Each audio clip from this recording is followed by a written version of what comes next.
Well, hello, my friends. Welcome to another live stream Ask Me Anything session where the sole topic is me asking you the question, how may I serve you today? This will be my second of 5 such sessions this week. If you would like to join me, I have a Zoom meeting up here on another screen. And this is my invitation to you to go to cliffravenscraft.com/join, click that button, and then you'll be pulled into a Zoom call that I'm hosting. And then I can bring you on screen and you can ask me anything, any topic, nothing's off limits. Any way that I can be of support or encouragement to you today, feel free to join me. That's what this is all about. Now, with that being said, I am here today from 3:30 p.m., which is about 1 minute ago, all the way until 5 p.m. this evening. Now, if we get to 5 o'clock and there's a queue of people waiting to chat with me, I'll probably stay out late tonight and hang out with you.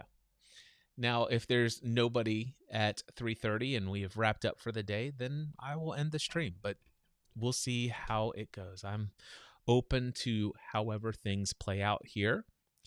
I am also going to be here tomorrow from 1 p.m. to 2:30 p.m. Eastern Time. I will be here Thursday from 10 a.m. to 11:30 a.m. Eastern Time, and Friday from 1 p.m. to 2:30 p.m. Eastern Time. That schedule, by the way, also can be seen at cliffravenscraft.com/join. Now, I've already seen some people out there streaming, and I've got some thumbs up from folks. If you are out there and you just want to say hello in a chat on Facebook or YouTube, feel free to type that in. I'll throw your comment up here and would be delighted. I see Colin's going to be joining us here in just a moment. I'll just wait for him to turn his screen on. Let me approve Colin's note taker. Let's see here. I'm super excited to get Colin up here. Colin, it has been way too long, my friend. How are you? It has been, and I am doing okay. I'm doing okay. You're Yeah, you're doing I'm okay. okay. Okay, well, let's talk about that. Are you ready to dig in? I'm ready to dig in. Ready to dig in. Before we go to get started, I did see yesterday's call. I said I'm going to jump on, but I thought it was 1 o'clock, and then I saw your second email. Like, oh, it's finished. So, Well, you are here today. That's all that matters. I asked you, how are things going? And you said, I'm okay. And that's a little unique. You and I, Colin, have had so many conversations over the years. So I can tell there are some things going on in your world. What's going on? How can I be of service to you today? um,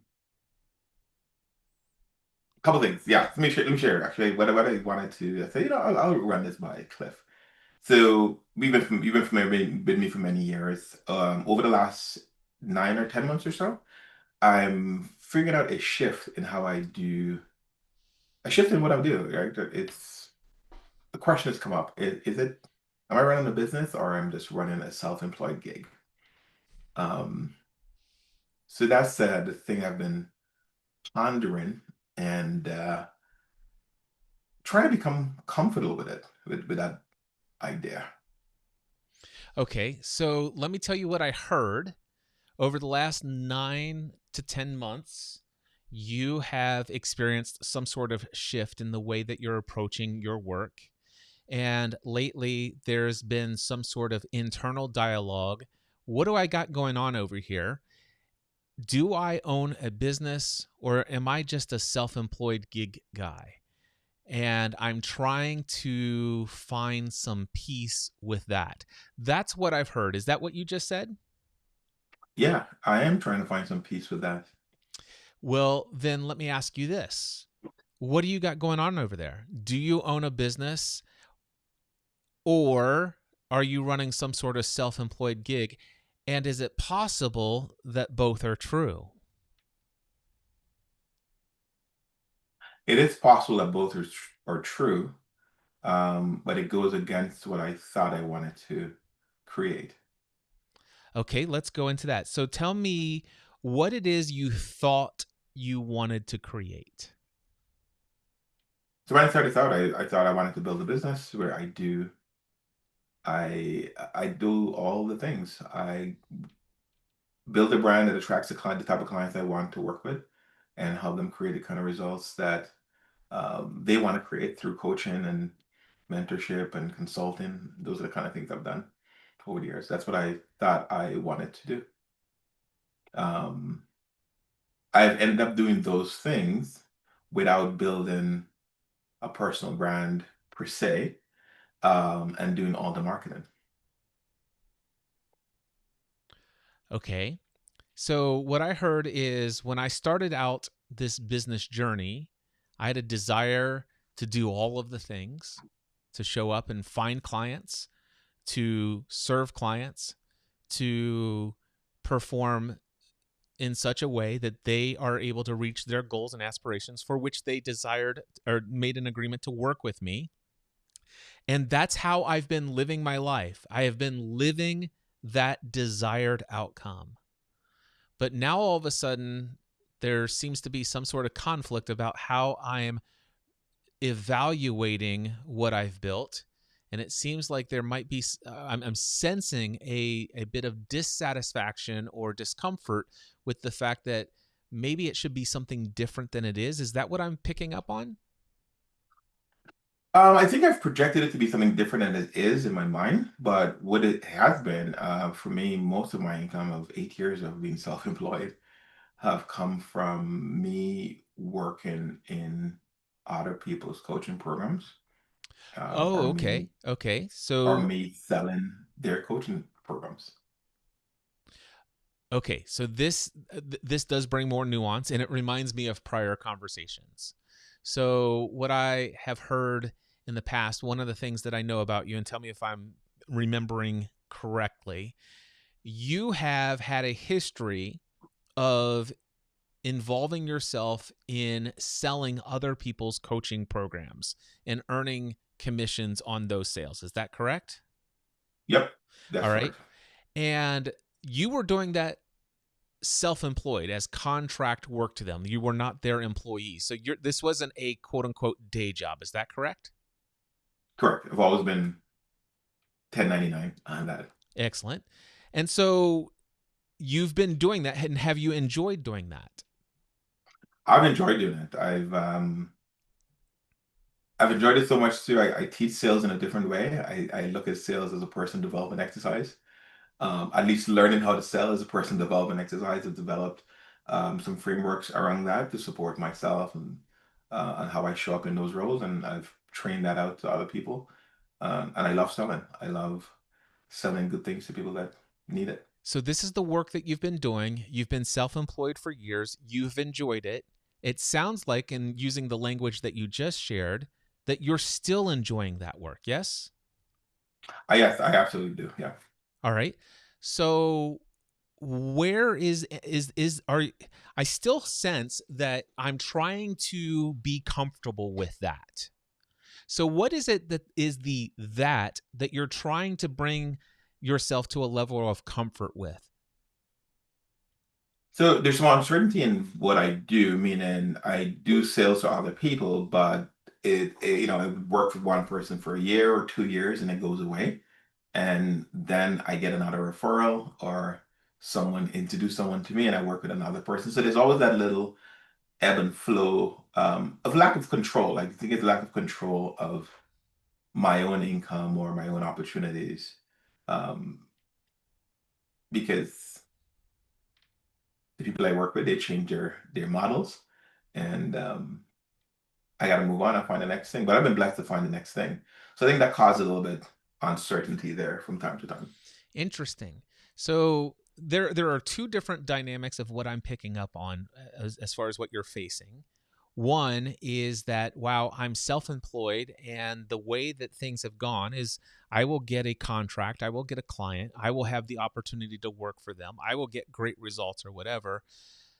But given the fact that maybe I only have one or only a small number of clients, and potentially, maybe by your own experience, a significant portion or an overwhelming percentage of your income is tied to one particular client, and then things change. People pivot business models, they go in a different direction, and then all of a sudden you no longer have that work anymore, and that is perceived as a lack of certainty about your financial future, because more than one time in the past you've had this routine expectation that things are somehow permanent. A client that's working with you today obviously should work with you forever. I know we can get into that mindset, but you've Yeah, had yeah, more yeah. than one experience where your perceived income for the next year is all of a sudden going to wrap up within the next couple of weeks or a couple of days or a couple of months, and now you need to go find something else. And man, I'm and what I pick up on is that you are sensing, I wish I had more control over the future certainty and assurance of my income. That is it. But as hearing you say that, it makes me smile because I can have that certainty by getting a traditional job, right? Well, But that is that not. that is one belief that one could carry with them as they go and get a job as an employee. Just so you know, that could be just as much of an illusion as the idea that you get this next big client and they're going to be your client for the next 4 or 5 years. They're going to be your gravy train. The reality is there is as much certainty that the day job that you get a job with, there's as much certainty that that's going to be your certain assured income for the next 5 years of your life as any self-employed person. Yeah, yeah. It is true. But I like the level of control I have of my time. Even when I do this, I can regulate my schedule. I have different control of my time, but also not having that certainty um, and just owning up to it. I think I know I've made a decent living. I get to do work I love. I get to work with people I enjoy. I feel tremendously blessed to wake up and have a calendar with coaching clients. And because I coach some of the clients that I enroll, I coach them for a fee for these people I enroll them for. So I feel blessed to be able to do that. But also there is like just owning up to it. Okay, this is what business look like for you. Is not that you have to, and it's okay. You don't have to go out and do all the enrollment and all the other stuff on your own. So just being okay with that idea. Okay, so being okay with the idea, what part of you has not been okay with the idea? And what is it? Explain to me what you mean, not responsible for your own enrollment. I Because what I hear is you've been very blessed to have referrals to a client who hires you, where they have, in my understanding, high ticket offers, and Correct. you are working to take people who are leads, who are expressing interest in those high ticket offers, and you get on the phone and you make that sale, and each time you make a sale you get a commission, and stuff like that. And in even when in the past somebody has who has been consistently a great client for you and you've been getting great results, even those people sometimes will have a pivot, and that will come to a close. It will wind down. Nothing in this world is permanent, by the way. And so then you've been very blessed by your own admission that another referral will come along and there's another client and you show up and do it in the same way. So where is this? I need to get more comfortable that I'm not responsible for my own enrollment. Explain to me more about what's going on in your mind there. I'm trying to understand what that means. I think it was what I mean by that when I started this out back in 2016. I thought this was temporary and thought that building a business mean I build the business. Potentially, I'm the person hiring the closer or the salesperson. Potentially, I'm the person hiring the coach to coach within my program. I think that's the idea I had in my head over the years. And then in around 2021, 2022, I started realizing, that's not been happening. But I still have been getting to do the things that I enjoy doing. Um, Maybe that's not the way it's meant to be for me. Oh, there could be a lot to be said in a conversation about maybe that's not the way it's meant to be for me. But let's stay on the topic of what you did introduce. And I thought that was where you were going when you said, oh my gosh, I'm trying to contemplate in this season of my life now that, after doing all of these things, I'm at a place where I'm actually trying to contemplate, do I have a business or do I just have a self-employed job? Yeah, And so I want to give that question a label, and I'm pretty sure you're familiar with this terminology, false dichotomy. And I'm quite aware of this false dichotomy. It is very prevalent in the world that you and I live in, this entrepreneurial online space of business owners. There are books out there, E-Myth by Michael E. Gerber. There's Rich Dad, Poor Dad.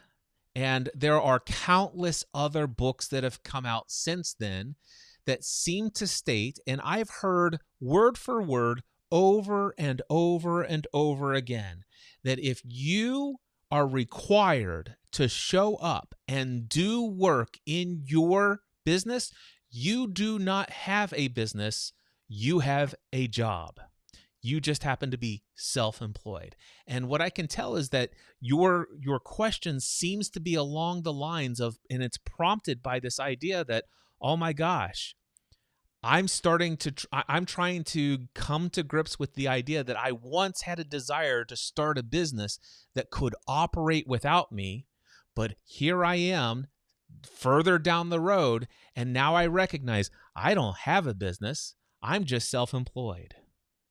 And I'm trying to find some level of comfort with that. Is that what I'm picking up? absolutely. Nailed it. That's it. Yeah. That's exactly it. Um, yeah, Well, I've been first doing of this all, 8 years. let me ask you this. I want you to tell me true or false. If one is required to show up consistently and do work in their business, then they don't own a business. True or false? That's false. Okay.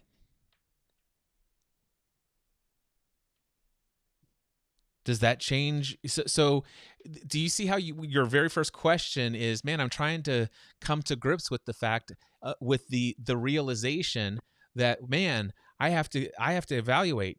I either own a business or I own a self-employed job, and I have a self-employed job, and I'm trying to come. Do you see that this? I have to find some way of coming to comfort with that idea, because somewhere along the lines I heard somebody say that if I'm required to work in my business, I don't own a business, so therefore I'm not a business owner. I'm just a self-employed contracted worker.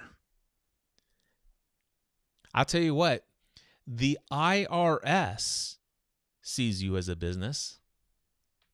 Yes, it does. They do. They do. Yeah. They do. And you know what? And don't get me wrong. I mean, I've seen those books and I've been influenced by those books. I've been influenced by those people at certain levels.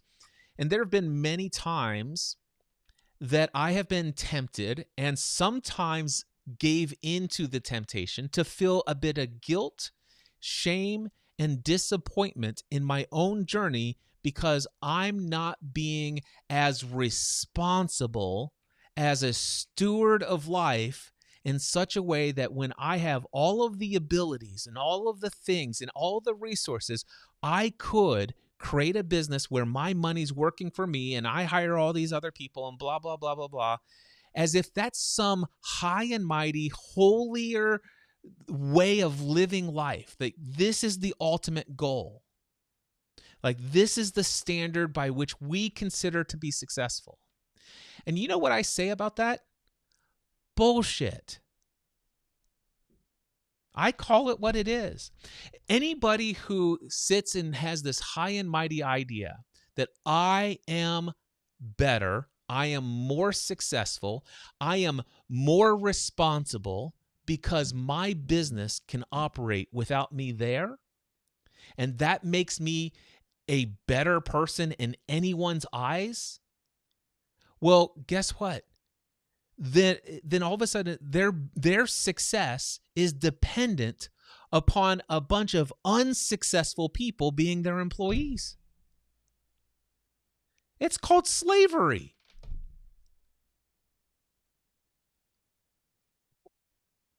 An Anyway, interesting take. huh? Yeah. I think it's an interesting take. For me, I feel one of the things I lean on a lot is I feel very grateful to be doing what I want to do. And And let me ask you this. Why here this is what I love. And before I go on, let me just pull this quote up here. This is Jonathan Slater. He says, Paul Jarvis wrote a book called Company of One. There's more approaches to owning a business and still have the life you want. Jonathan, thank you for that quote. Love, love, love, love, love that. It is, I have not yet read that book, but I've heard lots about it, and eventually maybe one day I'll read it. But I'm very familiar with the concept because, Colin, I'm a business of one. Technically, I'm a business of two. My wife's my business partner, and we do much together. But you get the idea. I have yeah, had the opportunity when I did Podcast Answer Man, I had successfully helped more than 40,000 people in the world launch a podcast. I was helping 20 to 40 students at a time in my podcasting A to Z course. I had so many technical questions that at one point I hired a couple contracted workers to come in and begin answering some of the more mundane, super easy technical questions. Even doing some troubleshooting, jumping on a call with somebody on a Zoom and try to help them troubleshoot a technical issue. And so I had every opportunity to build a team. I had actually had a seasoned set of contracted workers who were helping me, who had all of the skills. It was there. And then at one point, I personally got absolutely bored to tears with that side of my business. And I decided to shut down 100% of all income streams related to anything to teaching people the technical aspects of podcasting. And many well-meaning people in my life said, Cliff, that's ridiculous. Why don't you just hire some people to do all of that for you? Why don't you hire somebody to keep your tutorials up to date? Why don't you hire somebody else to market the next course? This is an income generating machine. You could continue to make $1 million a year every year. You've got this. Why would you shut all of that down? And I simply said, because I have zero desire to manage that team of people. I know I have all the skills. I know I have the experience. I know I could pull that off. It's not what I want to use any percentage of my day doing.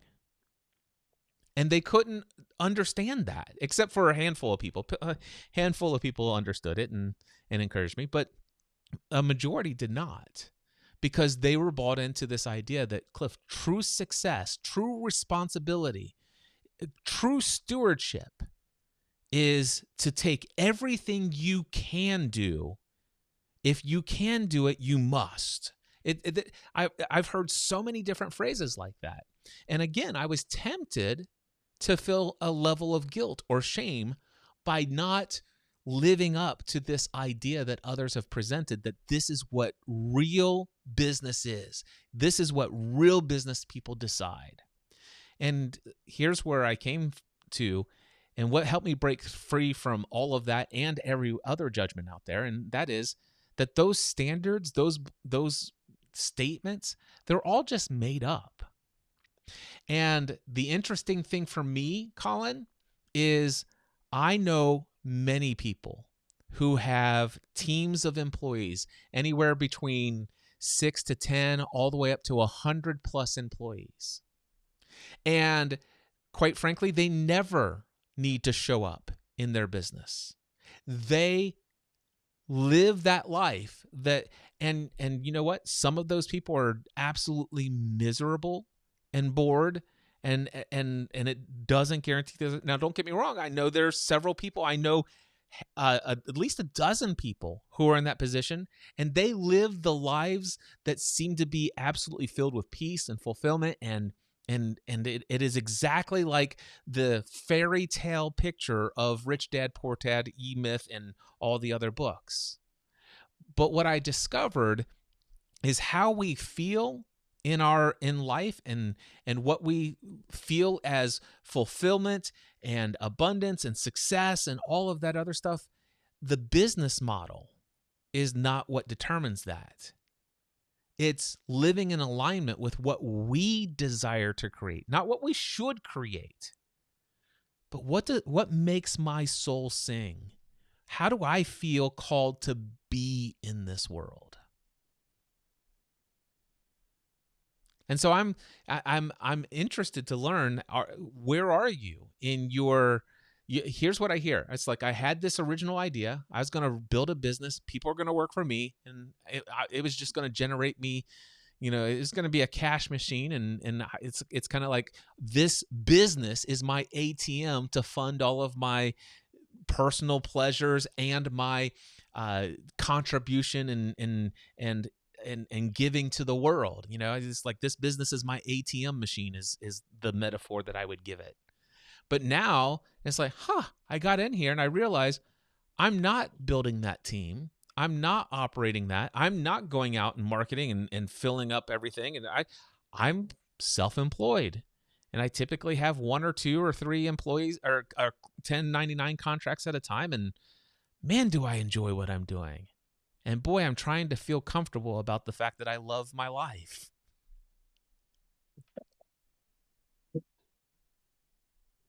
Yeah, it's one of those that I think a lot of it is the dream I sold myself, or I was sold by the internet marketing thing, and I was tied up in that for a while. As I get and also to that desire, I think that desire to have some go back to some level of control. But I've been tremendously blessed, to be honest. But I worked for a few people over the last 8 years doing sales, doing coaching, and I get to do what I want to do. But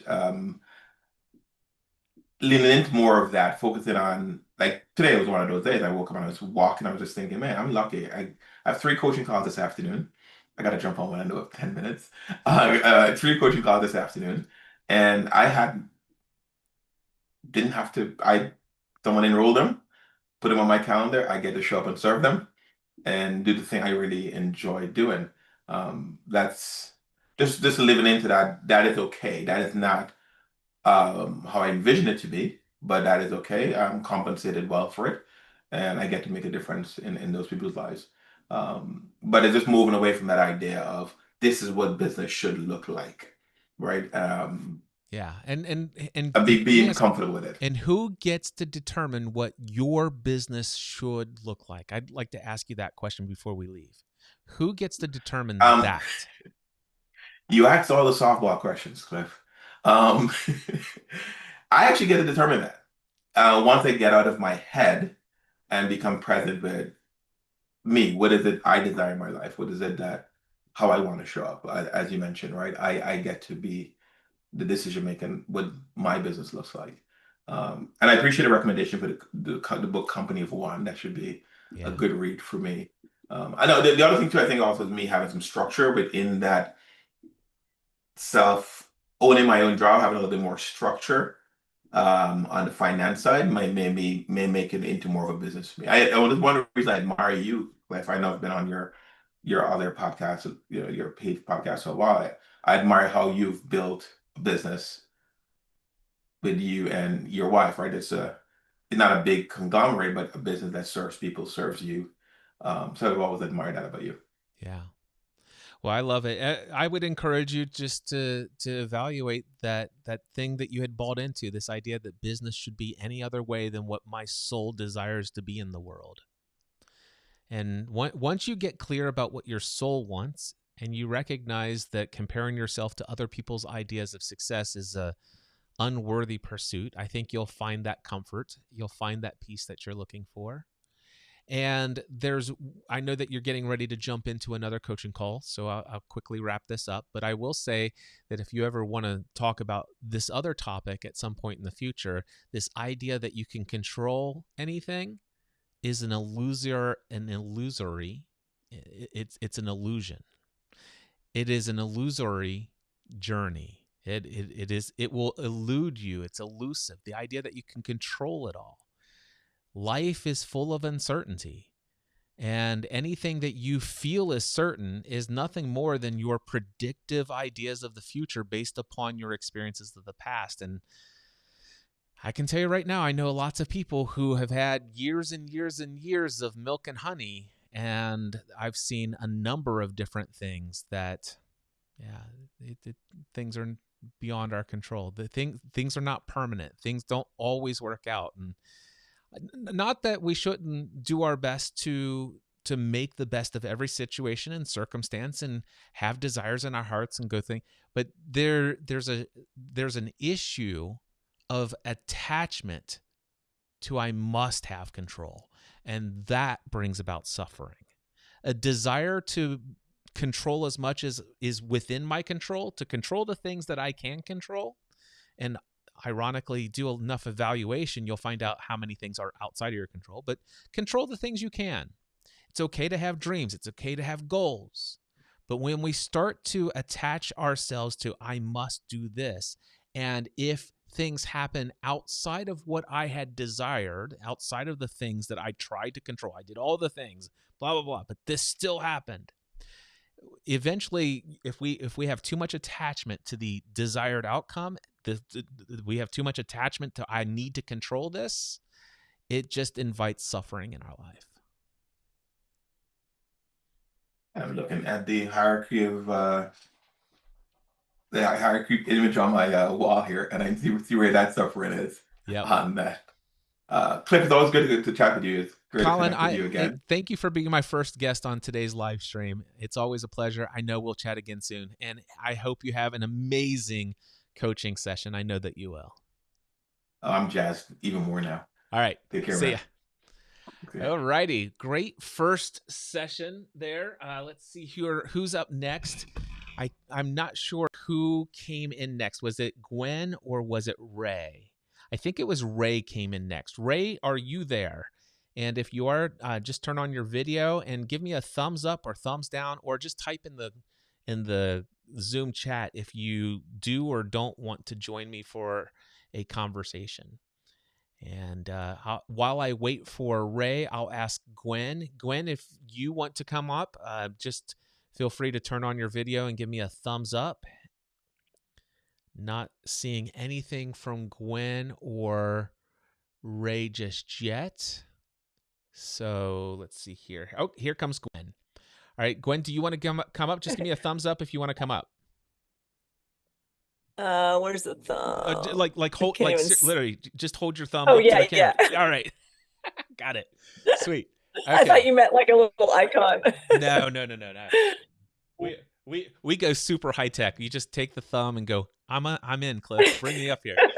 Gwen, it has been far too long. Overcomplicate it. I think it's been about 2 or 3 years since we last chatted.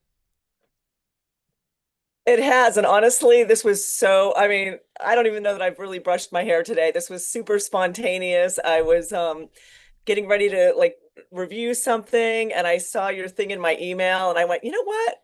I'm just going to jump on. I just want to jump on, and I don't know that I have anything specific. There could be a lot of things, but I just listening to that conversation that you just had was awesome, and I could relate to a lot of that. I think and you've been part of that, help in trying not to put yourself in a box of this is what my business, whatever it is, should look like. I think there's a delay. Can you hear me okay? I hear you perfect. Okay. I guess maybe since I have the time and the opportunity with you, maybe I'll just share a little bit and then maybe a question. But yeah, the last time we spoke, Cliff, I think that I had recently lost my brother. I do remember that. I had, I had a business, well, really two. One where I had contract employees and big contract doing things with CBS, producing media for them. But then I also had this call in my soul to do something deeper and wanting to start a podcast. And I did Life on My Terms, and I took your course, and that's what got me launched into that podcast. and then many other things. And I was thinking about you just the other day. I wanted to do retreats down in the islands, Mm-hmm. and I had a call with you about that. And you said, just put a date on the calendar and you'll figure the rest out. And that was some of the best advice, and this goes back to 2018, I guess, was the first retreat. Um, and then my brother passed away, and honestly, I literally had nothing to give, um, in so many ways. And I remember being on a call with you, and you just said to give myself a lot of grace. You said you've planted a lot of seeds, and when you're ready to come back, or if you never want to come back to your business, you've planted these seeds, and that they will grow. And it's interesting, in the last couple of weeks, I've had a couple people reach out to me and say they listened to a podcast that I did, or they saw a post that I did, and it inspired them in some way. And I thought about that conversation. So you and I have had many, and so I'm so appreciative of you. And I actually lost my dad this last year. I'm sort of in a different place. I'm like into the retirement. I feel very fortunate. I've built a business, sold a business. I don't, quote unquote, have to work, you Yep. know, anymore. But what I realized in just this has just really happened, Cliff, and this will get to maybe my question. Um, just in the last few weeks, getting this sort of spur, and I think about this a lot. I'm like, well, I don't really have to produce income anymore, but what about my purpose? Like, we still need purpose in this life, right? And going through a grief process, I just given myself a lot of space and grace to deal with that. And then in just the last several months, feeling, but you know what? There's something there. There's creativity, and I've had some people say, oh, maybe that's just your ego, right? Oh, that maybe that's just your ego. Your identity is connected to your work. We talk a lot about that, right? Am I doing this because I need to be seen, or I need to feed my ego? Sometimes we need to feed our bank account, but uh, I've thought a lot about that over these months, like this feeling that I have to create again after it's a couple of major losses in my life. Why do I want to create if I don't have to financially? And I realized that I need to feed my soul. You just talked about that with him. I still need to feed my soul. And I wrote a story the other day that I shared on Facebook, and I haven't felt that good in since before my dad passed away, and since my brother died. And I went, you know what? This is why I need to create. It's because there's something that I want to put out in the world, to share, to do, if I can make somebody else feel good, it doesn't always have to be about money. And what you were just saying with that gentleman, so I've been thinking, well, what does that look like? I don't want to put all this pressure on myself. And I think just, I don't know what that's going to look like for me. So I'm kind of like in a third phase, I guess, of a career. Um, and I feel so far behind. Maybe that's a question for you. Like, I actually went into my Wix to write this article, and all this AI stuff like popped up to help me. And so I kind of feel like a little behind. Like, oh my God, do I need to like learn all this stuff? And then I'm just trying to say, you know what? Just whatever it is, maybe just write something. It doesn't matter, but there are so many platforms out there and ways to go. And if you do want to share things, maybe that's the question for you, is when you sort of maybe re-emerge from a sabbatical or a place of taking time off. Um, do you have any thoughts around that? Like just sort of re-emerging maybe back into the creative space as a business. Yeah. And maybe not even add the business word, but maybe just re-emerging in the creative space and wanting to share that again. Yeah. Well, a couple of things come to my mind as I hear everything that you've shared. One of the phrases that stood out to me we still need a purpose in this life. What I'd love to, I will go back to the question of, my thoughts on where to reemerge after taking a sabbatical. I'd like to get to that, but I want to ask you, when you say the phrase, we still need to have a purpose in this life, what does that mean for you?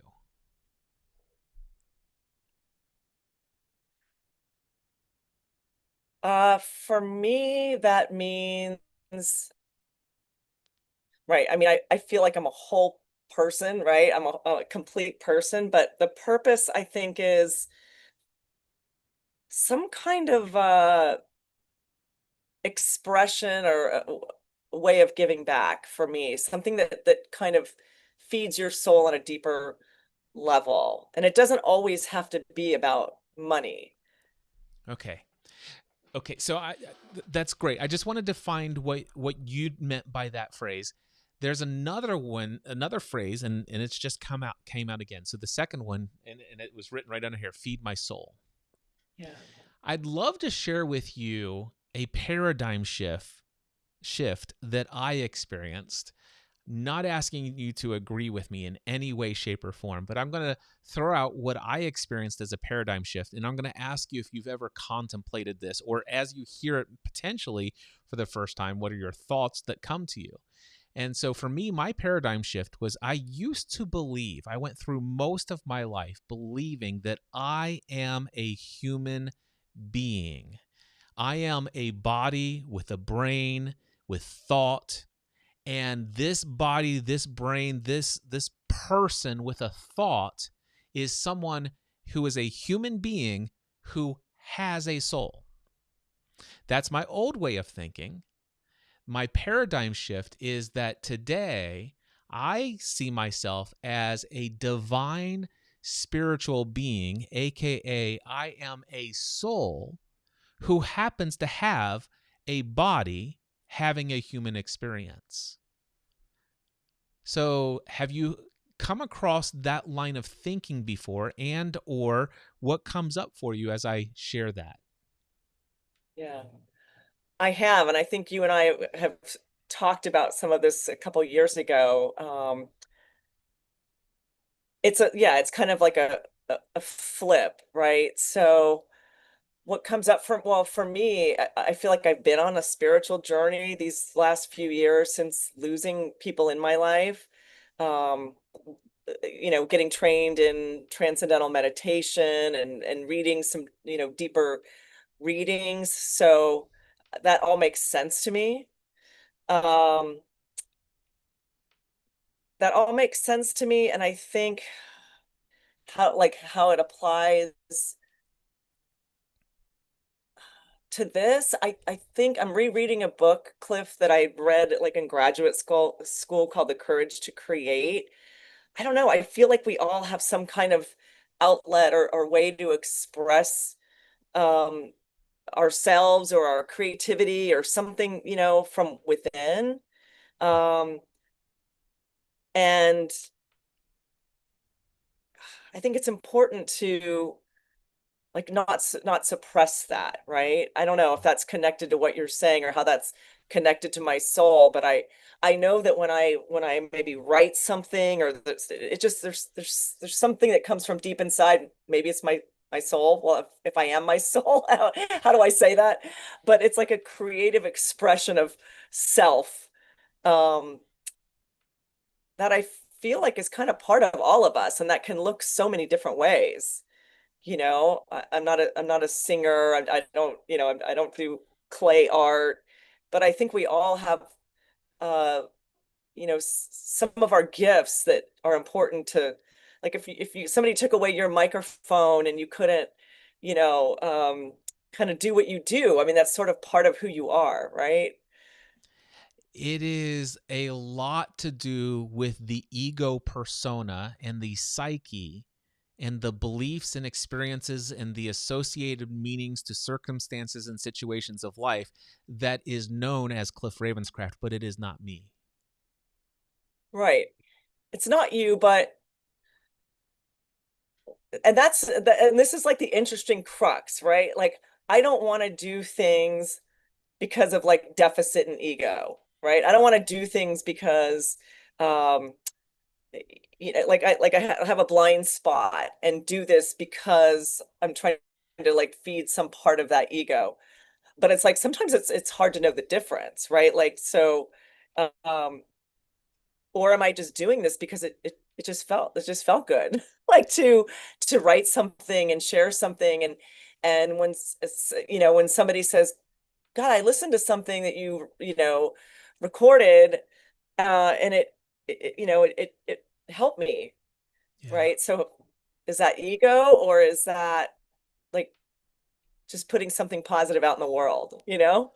Well, you said something very interesting there, and that is, am I doing this just because it felt good?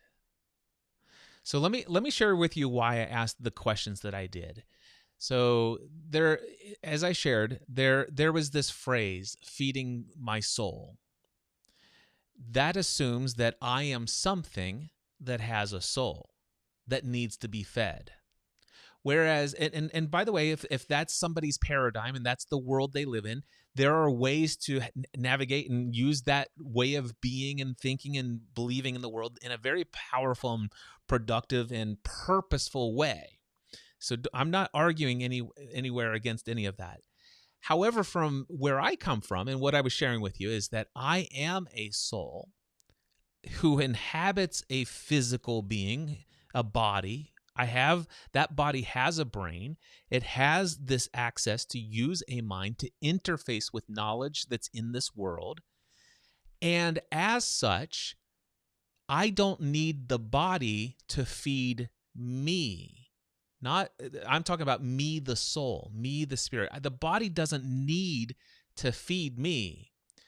I need the body so that I can express my authentic, true soul self into the world. Okay, yeah. And I get that. And I love that. And that's a beautiful way of saying it. I think maybe that's what I meant, but maybe I didn't say it the same way. I understand it, and some of it can be semantics and words, and some of it could just be to help you have language to better process, so that the mind can better understand some of the things that you're expressing.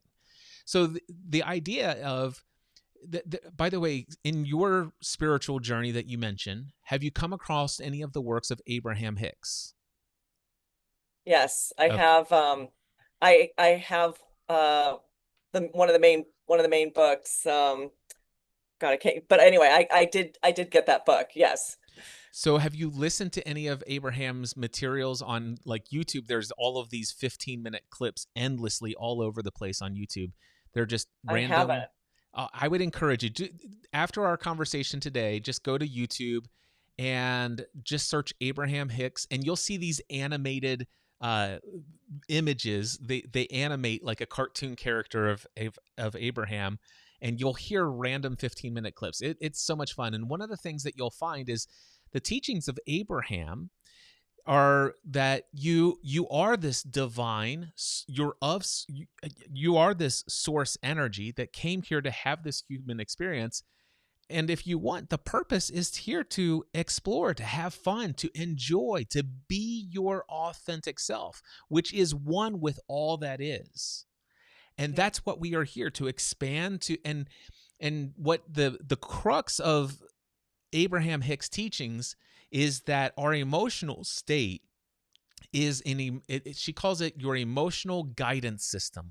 So basically, are you in your human body and form and mind in alignment with your inner being? Your inner being is aka your soul, your higher self that's one with all that is, source or God, whatever language you want to use. Your inner being is always joyful, always at peace, unconditional love. There is nothing missing. There is nothing that is ever that anything wrong with that higher higher self, inner being portion of you. From your human mind, human perspective, from this psyche, the question is sometimes we will have stories in our mind that says, this is terrible. I feel anxious. I feel worried. And I feel all of these things. And what Abraham Hicks' teaching says is that anytime you're feeling anything that would be considered a lower base emotion of anxiety, fear, worry, guilt, shame, then it's a great guide. It's a guidance system that helps you see that you are out of alignment with how the higher self version of you sees what you're experiencing. So basically, anytime we feel bad about something, or anytime we do something and it's not fun, it's not enjoyable, and all this, it just means that we're not completely under the influence of the higher self or this source energy. And so when I think about, man, it's like, what do I want to do? I've come to this place where over the last several years, I'm like, I want to wake up and I want to do what feels aligned. And for me, that is, I want to do the things that when I think about them, I experience peace, I experience love, I experience joy, I experience whatever. And so there is nothing I'm doing here in these live streams because I want to make money, because I want to promote my next thing, another. I just love allowing people to come across my path. No expectation, no obligation, no agenda. I just Yeah. want to support and encourage people. And it's not because I need that to feed my soul. It is the expression of my soul. Yes. And thank you for that. Maybe that's why I needed to jump on today. Yeah, that is the expression of your soul. And that's, I think, what I'm feeling. And I'm in such a different place than, years ago when I could relate to the guy who was on. I've been him before, and you go, oh wow, I'm not in that place. We're all on this journey.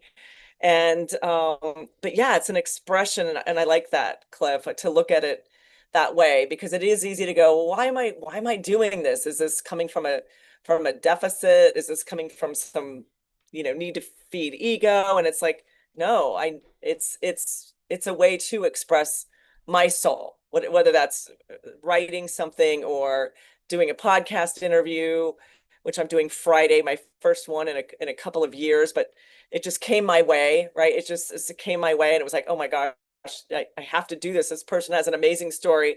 And my husband said, well, are you going to do more of them? What are you going to do with it? And I'm like, I don't know. Just the experience of interviewing this person who has an amazing story, like that's enough in itself, So and he so wants the to tell language his there, story. in my experience, the language, this feels aligned. So the question, let me share with you this language. What's aligned with my soul? All right, this is the language. It's like, I just told my husband I'm going to do this interview. I'm so excited. I feel so good about this. I have so much energy for it. This is going to be a great expression of what I want to create. This feels aligned. Well, are you going to do more? I don't know. If it's aligned, Right. if it's aligned, I'll do Exactly. more. And if not, Right. I don't. Right. Like sometimes you don't have to have it all figured out, and I'm totally comfortable at this point in my life of like, if it's I'm just doing it for its sake. There doesn't have to be more. There doesn't have to be that is what it is. That's why I asked the question, is what was in your mind for a purpose? Because there are sometimes people can say, I like, we still need to have a purpose in this life. And then at some point people can get really attached to that idea. I must have some sort of purpose. And then they get down a track of, okay, I got to find that purpose. And then once I have It's more about found like it, revealing. Yeah. exactly. And what I've I seen is gotta stick with it. that's exactly it. The number of people who have quote unquote found their purpose, and then they get attached to it and they build an ego identity around it, and now they're stuck. Right, they They're feel like they have to keep doing it because they said it was their purpose, and then it's, yeah, and maybe it doesn't even feel right anymore. And yeah, I can't operate my life like like that. There were certain things maybe I did longer than I should, like you were talking about the podcast Answer Man. And something you change too, right? Like you evolve, you morph. I mean, I did media, for years for hire, and I loved doing that. But then I felt like, well, this is great, but I'm interviewing, I'm a paid production. I want to create like what comes from me. I want to ask questions I want to ask.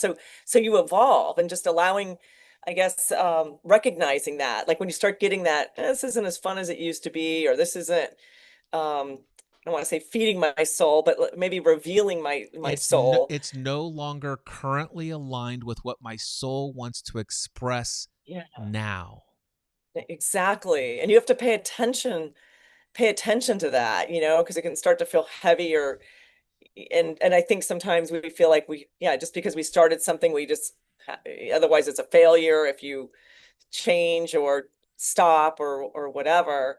Um, but I think, yeah, it's just interesting also paying attention, when you need to take a pause, and I felt guilty about that. Or, well, how long do you pause? Like when you're in a stage By the of way, grief. I'm going to pause you there. Going back to something I alluded to early, I felt guilty about taking a pause.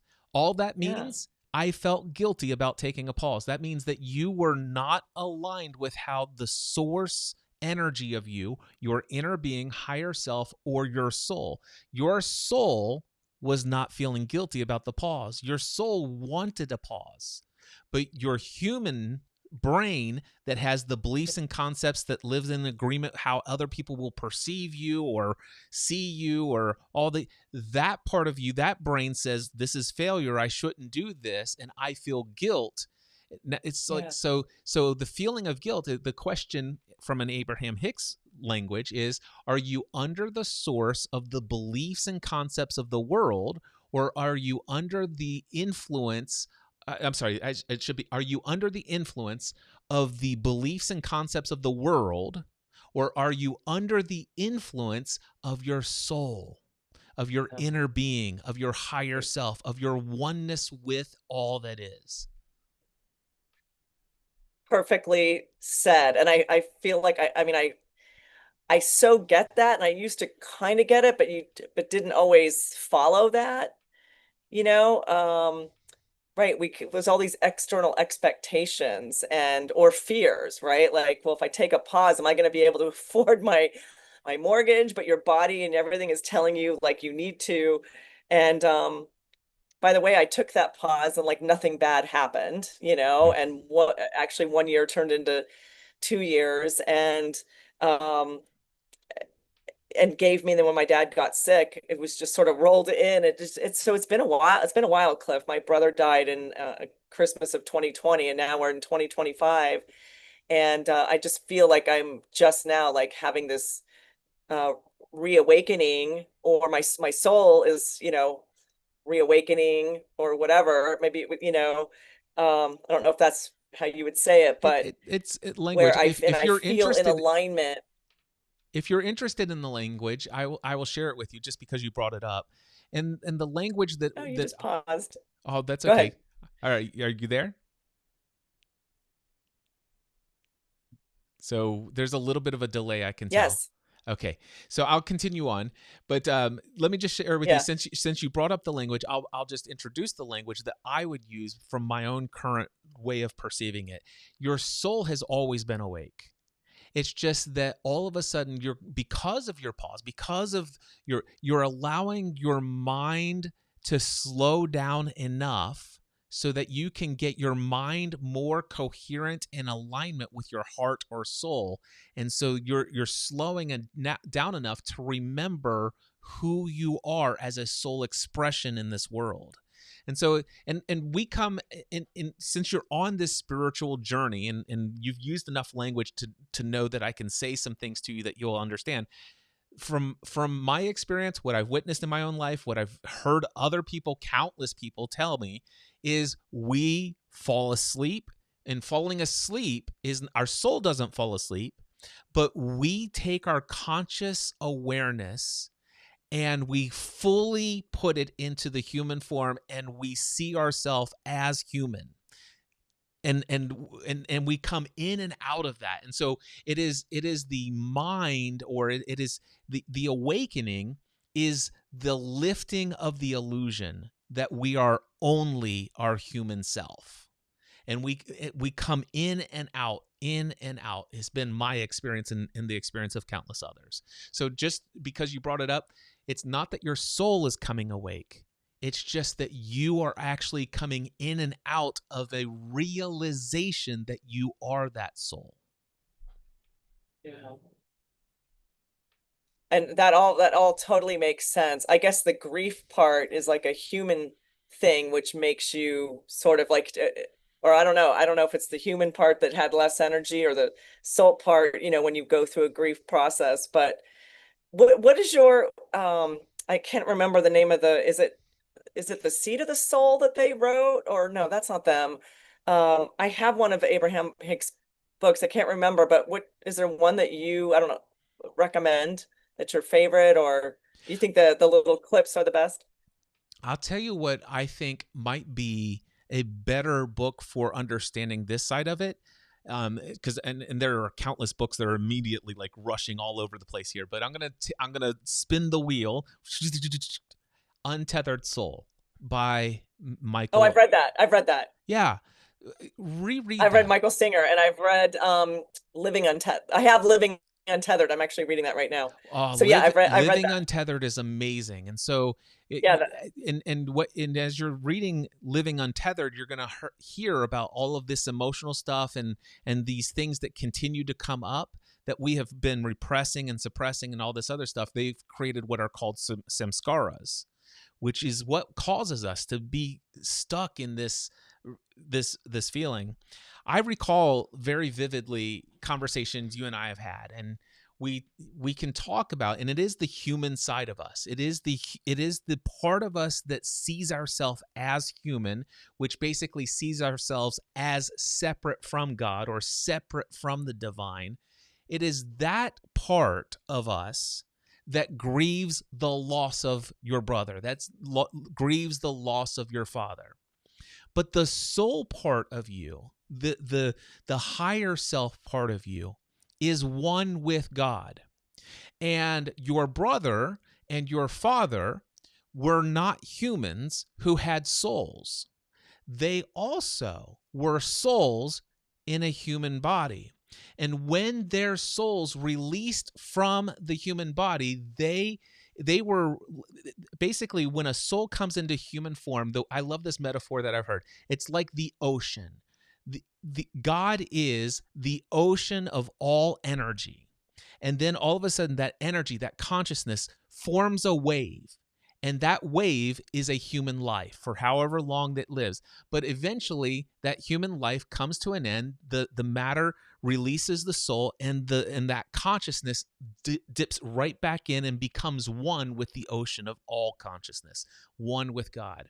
And if I know I said this to you a couple of years ago after you lost your brother, I'll say this again. You have not lost your brother.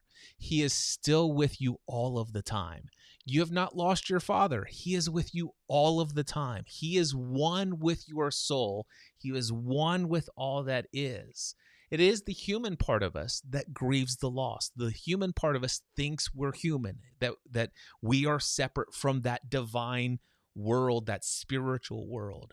But from a soul perspective, one that you are, we use the language awakening to, but it's basically remembering that part of you. Your brother it's like he's there all the time.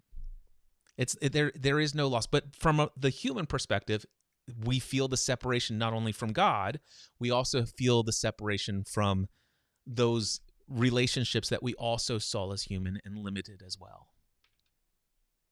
thank you, Cliff. I knew I came on for a reason today. I Yeah. just thank you so much. I always glean so much from what you have to share. Yeah. And I don't really even care about my other question. Well, I know what your other question was. Is okay, when you reemerge, like, do you have Yeah, thoughts I on mean, where I to don't do even it? know if that's It yeah. exactly, and the answer is obvious now. Whatever my soul wants to express in the world, that's what I will express. And Yeah, wherever my soul wants to express it is where I will express it. That's yeah. the answer to the question that you asked me. That's perfect. Thank Gwen, you. I love when you show up in my world. Oh, thank you. I love your world. This is great. I'm glad that you're doing this, and it's so nice just to be able to jump on. I needed this. This is exactly what I needed this afternoon. You Well, always seem to show up at the right time.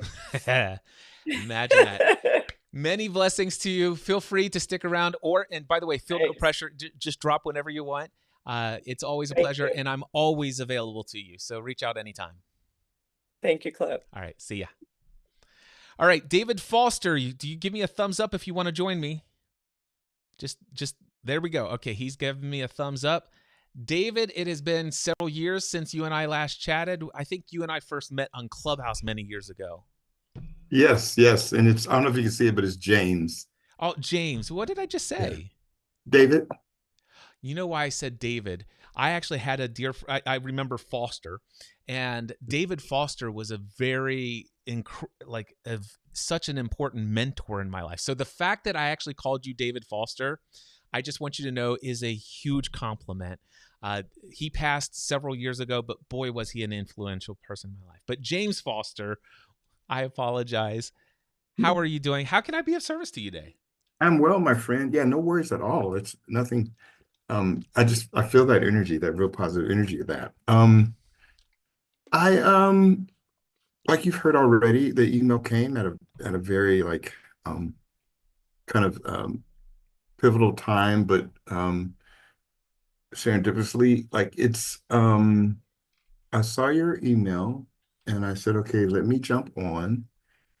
And what's coming up for me, what I'm feeling is the fact that I am a new 3-week-old grandfather of a little boy. And I just love that this is the case. And what I'm feeling is it's Jackson with an X.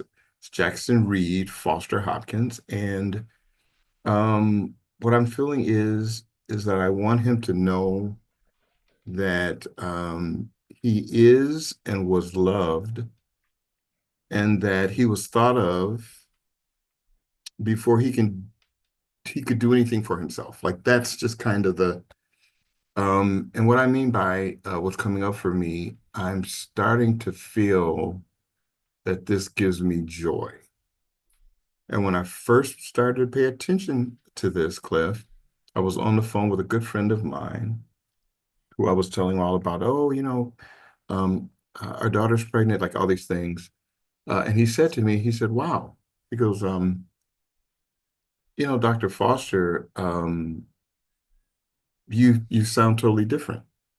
There's this like different energy and like he really felt it for me and was excited and happy for me. And so yeah, if I have a question, I suppose my question is, um, when um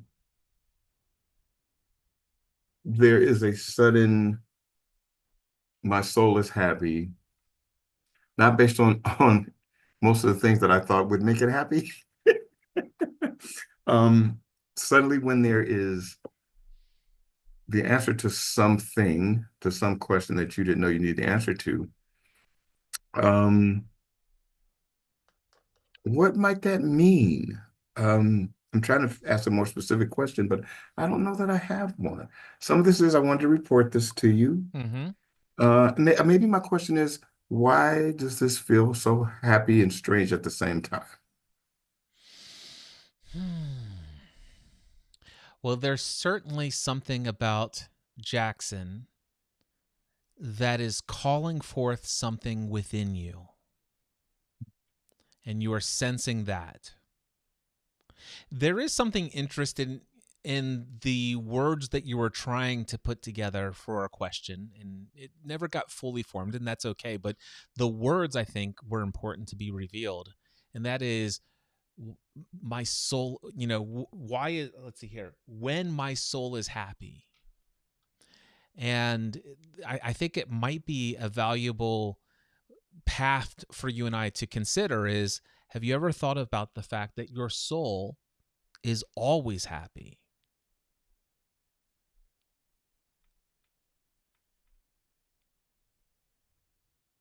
Um, Yes, but I think that I divided it up into a hierarchy. Okay, explain. But I think that there are times where my soul is more happy. There's time where I feel like, oh, let me just say this, because I think this is the thing. In my language and in my thought, I make a distinction between the soul and the spirit. Okay, please I, explain that to me. I've heard several people describe a distinction between soul and spirit. I'm eager to hear how that line is described by you, because I've not yet perceived such the distinction yet. So I'd love to hear it, yeah, and more just to understand how you're delineating there. wonderful, thank you. Yeah, and so in some faith traditions, in some theological thinking, the spirit is referred to as, well, there's like two types. The quick version is as like the spirit, right? The spirit of God, as connected to the human spirit, which would be the spirit of humankind, like a large S spirit and like small s spirit, Okay. right? And So in so some, what I hear is there's the divine spirit, yes, and then there's a collective human capital S spirit. no, the divine spirit would be capital S. Okay, so the divine is the capital S. And Yes, it then would be there's like the the spirit of human God. spirit. And Correct. each human has its own unique, distinct human spirit that's not one with the capital S spirit. No, it would be seen as a part of the capital S spirit. Okay. So it has been said this way, that the spirit of God created the spirit of humankind. Mm-hmm. And the way that the spirit of humankind is connected to the spirit of God is spirit to spirit. It is from the large spirit that humans have come, and it is to the large spirit that that the spirit would return. Now, here's where we begin to get aligned. Mm-hmm. That spirit possesses a soul. It has a mind, a Okay. will, emotions, sensibilities, et cetera, et cetera. Okay. So And so what resonated with me in the last conversation is the fact that I do fully believe that my spirit is absolutely perfect. yes. Okay. So And and that, for me, I use the language soul for that. Is yeah, the only yeah, difference. Okay. yeah. But in your mind, there is there is the soul that is the human, that the human spirit, which is perfect, one with the capital S, emanates from that inhabits a soul, and that soul then inhabits a human form. Yes, and that soul usually is in constant renewal, mind Yeah. renewal, Yeah. health, blah, blah, blah, blah, blah. Yes. There's a book called Journey of Souls, or Journey of Soul, or Journey, whatever it is, but Michael Newton or something like that.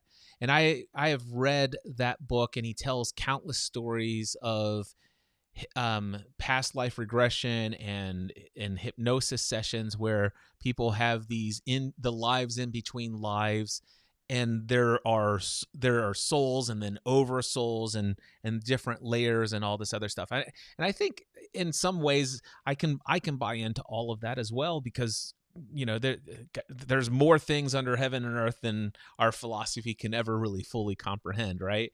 So, Yeah. but yeah, okay. I now I get where you're coming from. So it was a semantics thing with the idea. So I can understand from your perspective what you're calling soul may not always be happy, or if it is, it's happier sometimes than others. There is a progression. There is a growth. This soul is going through a journey of evolution in my lifetime, and depending what spiritual transformation or transition you're from. I've heard many people talk about the soul is evolving over countless lifetimes. So yeah, I understand that. Okay. Yeah. Yeah. So still the question comes, there wasn't a question, but still it's like, okay, so this grandson Jackson, and there's just this, how I would describe what I felt as you spoke is this sense of awe. There's a sense of awe. Now your grandson he came into the world 3 weeks ago. 3 weeks ago. All right. Mhm. And are you a part of his life? Are Yeah. you like seeing him regularly? And when you are with him, what's going on for you? Describe to me when you are in the presence of Jackson, what do you experience? I experience a sense that this, whatever this is bigger than me. I have a feeling and awareness of a connection with my own past, with my own grandparents. I experience like what I would call an awareness or it's more of a wondering. No, I experience a reimagining of, oh, um, my grandmother, my grandfather, um, sort of um, gave energetically and sort of um,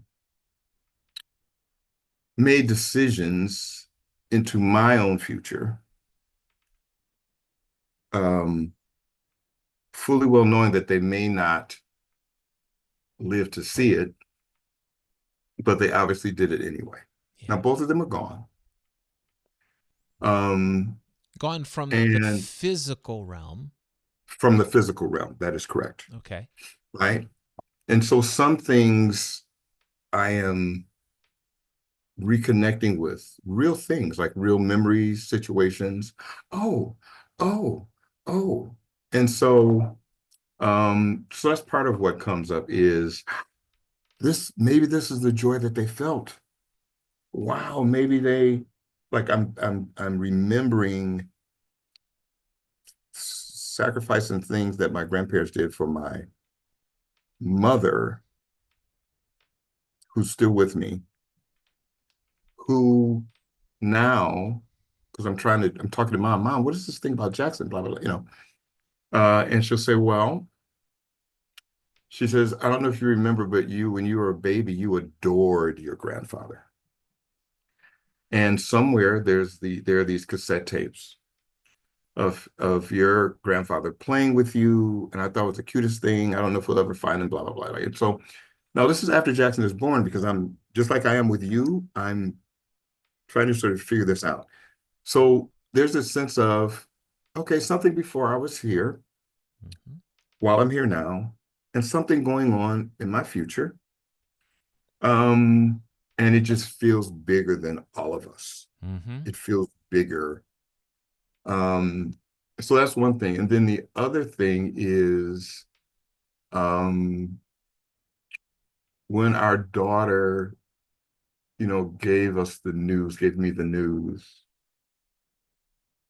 I wasn't surprised. It's not that I knew ahead of time, but there was this casual conversation with people who like I work with and stuff. Hey, Dr. Foster, how I'm doing good. I'm passing by at a place where we, eat lunch and all that stuff in the office. Uh and they said, well, how was your holiday? Oh, it was great. I love this part of my life where holidays we go to the next generation and we just bring a dish, then it's all over, then we go back home, we're empty nesters. We're talking about all of that. And one of them said, oh, okay, well, that's great. And I said, but you know what? I said, I'm starting to think about this. I said, I think it might be time for one of those little jokers to give us some grandkids. And so the woman said, okay, Grandpa. And then I started walking back to my office. But before I left, like through the doorway, the phone rang, and it's our oldest daughter. And I say to the lady, her name is Cheryl. I said, Cheryl. I said, Leah's calling me. And we just laugh. And he goes, okay, Grandpa, who knows? And I went to my office, and then she proceeds to say, Dad, guess what? Now, I haven't said this to my daughter yet. Because at the time, I wanted it to be all about her and like all of those things. So Yeah. she doesn't know yet that I had this, whatever this is. I don't even know what to call it. Premonition. So I'm thinking that, right? So because of those kind of things, and sometimes I don't say everything to everyone because in my own spiritual journey, a lot of things get connected and confirmed and blah, blah, blah, right? Yep. And I want this to be the three of them, as a couple and as a child. I want them to have their own time. At some point, I may share this story, but it's not about me, right? So I'm this, these feelings and this thing is happening. That's not cut and dried. That's not, logical, but seems very real to me. Yeah. So, are you familiar with the concept that everything is energy? Not as familiar as I would like to be, but I believe it. Okay. But so you believe that everything is energy. So when it comes down to every piece of matter that makes up everything in the material world, in the physical world, including our bodies, it's all made up of molecules, and all of that is just energy that vibrates at different frequencies. Okay. So everything is energy. And there are a couple of things that come to my mind. It's just like I was like, okay, I've come across a lot of interesting theories or ideas and situations, and some of it has come up as you've been talking, and so I'll just speak to you what's come up for me Please. as I share. Have you ever heard about the fact that DNA stores information? Yes. Are you aware that in computing today, that they have actually discovered the ability to intentionally store data in a DNA molecule? No. Okay. No. Do some research on it for your own. Don't accept anything I say to be true. Okay, but do your own. But they have discovered that it is possible to store an insane amount of data in a single DNA molecule. Well, they can change cells. And that's a different thing, but yes, Okay. but yeah, that's a whole different set of studies and epigenetics and all sorts of other things. But I'm talking about just the fact that DNA stores memory. Okay. Okay, Gotcha. Yeah. so there are a couple of things that occurs to me that you talk about your grandparents and the fact that all of a sudden you're starting to feel or remember how your grandparents felt about you when you came into the world. Now, every time, I'm please understand, I'm only going to speak in hypotheticals here and all this other stuff. Take any of this for as a grain of salt. But Okay. what if every time you and I have a thought, every time you and I have an emotion, every time you and I have any sort of experience, including trauma as well, but not just trauma, but the good stuff, a feeling of awe and overwhelming love for a situation or a circumstance, what if every time we have that, it's all stored in a hard drive, data stored in our DNA molecules? Mm. And then when your grandparents have a child, your mom, and they then pass down that DNA to her. And now when she has a child, AKA you, that DNA is there. And now all of a sudden, here you are having an experience that potentially is triggering a memory of your grandparents. Yes. That resonates with me. Let me tell you why. Okay. For two reasons unrelated, but they're very quick. Oh, take your time. I'm in no rush. Okay. One, and I'm okay with it, but sometimes randomly, like my mom will be talking, or sometimes I'll show up at her place and she'll just suddenly make a face. A couple of times she start crying and she'll say, "Oh, I'm sorry." She goes, "Do you know how much you're like your grandfather? Do you know? And I've come accustomed to saying, um, yeah, mom, kind of, and now I'm a little more comfortable. I go, yeah, because I believe her. She says, oh, the way you move your head and the way you stand there, oh, the way you walk. So that's one thing. But the other thing too is my wife looks a lot like her mother, who's passed on. She's even named after her. And there was a time where my wife walked past the mirror and I saw her cry. I said, hey, what's wrong? She said, oh, James, I'm sorry. She goes, I remind myself of mom. I look like her. And she had this. So I believe what you're saying, right? Like there's something that's coming literally up in us. It's not right, because I've seen him. I'm sure just well up, and I don't look exactly like him, but there's something. She is convinced of it. So this does resonate with me. Yeah. So there are a couple of other things that stand out to me. One, have you ever heard of the fact that time is nothing more than manufactured for the existence here? This whole idea, the concept of linear time, it's for our material three-dimensional world that we live in, and that outside of this physical realm, that time does not exist. There's only the forever present moment, that it's all happening now. Have you ever been introduced to that concept yet? Yes, the way we would say it and I only do this kind of translation thing because my PhD is in theology. Great. The way we That's wonderful. explain it is that time is nothing more than an interruption in what would normally be eternity. Okay. And sometimes we look at time as this interruption because the time is a gift to us so that we can get a glimpse of whatever these things are, whatever. So it's almost exactly what you're saying. Okay. Let me share with you an experience that I had. This has not been told a lot. This may be the first time I've ever told it in a piece of public content before, but I'm all about being completely transparent with everything these days. So let's go. I was in Catholic school when I was a kid, and I recall one day sitting at recess out in the little parking lot. They had, the basketball courts and all this other stuff. It was a beautiful, sunshiny day, blue skies, all that good stuff. And there was this one little building, and there was a curb, little concrete curb, asphalt blacktop was the parking lot. I, as a little kid, I'm guessing I was probably in whatever, 5th or 6th grade. I don't remember what. Okay. But all of a sudden, I'm sitting there, butt planted on the concrete curb, feet on the asphalt.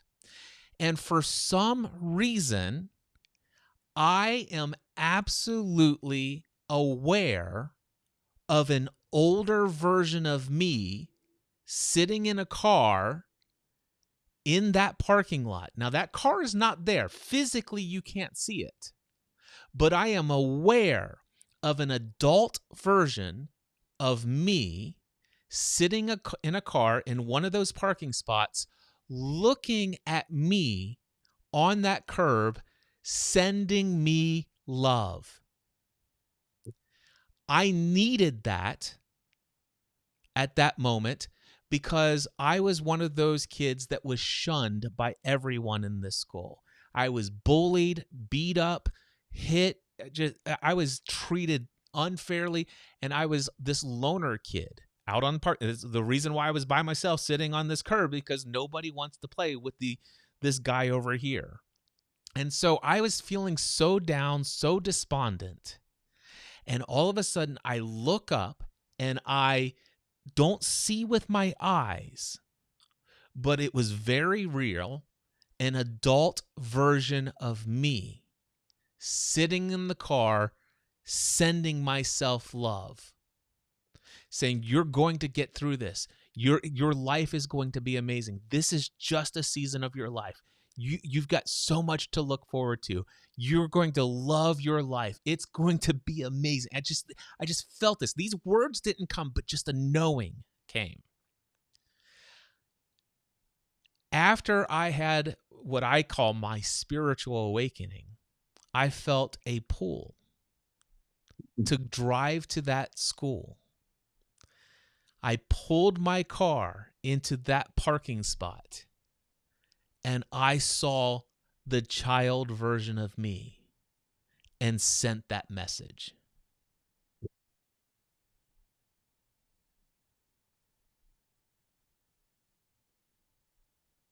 I experienced me in 2 different time spaces at one moment.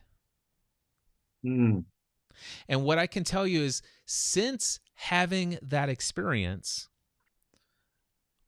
in times of meditation, I travel to all sorts of points in my life, past and future.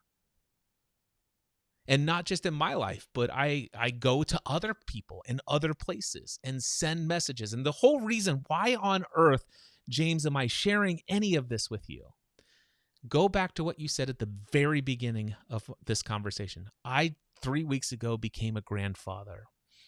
And I have a desire to communicate to him that even before he was ever born, that I love him, that he is loved, that he is amazing, and all of this stuff. And what I'm telling you right now is, in your own time of quiet, contemplative prayer, you can think and create the image and all of this stuff. And energetically, your DNA will store all of that, and it automatically, your daughter's DNA is in, your DNA is inside of your daughter, your DNA is inside of your grandson, and it's all energetically connected.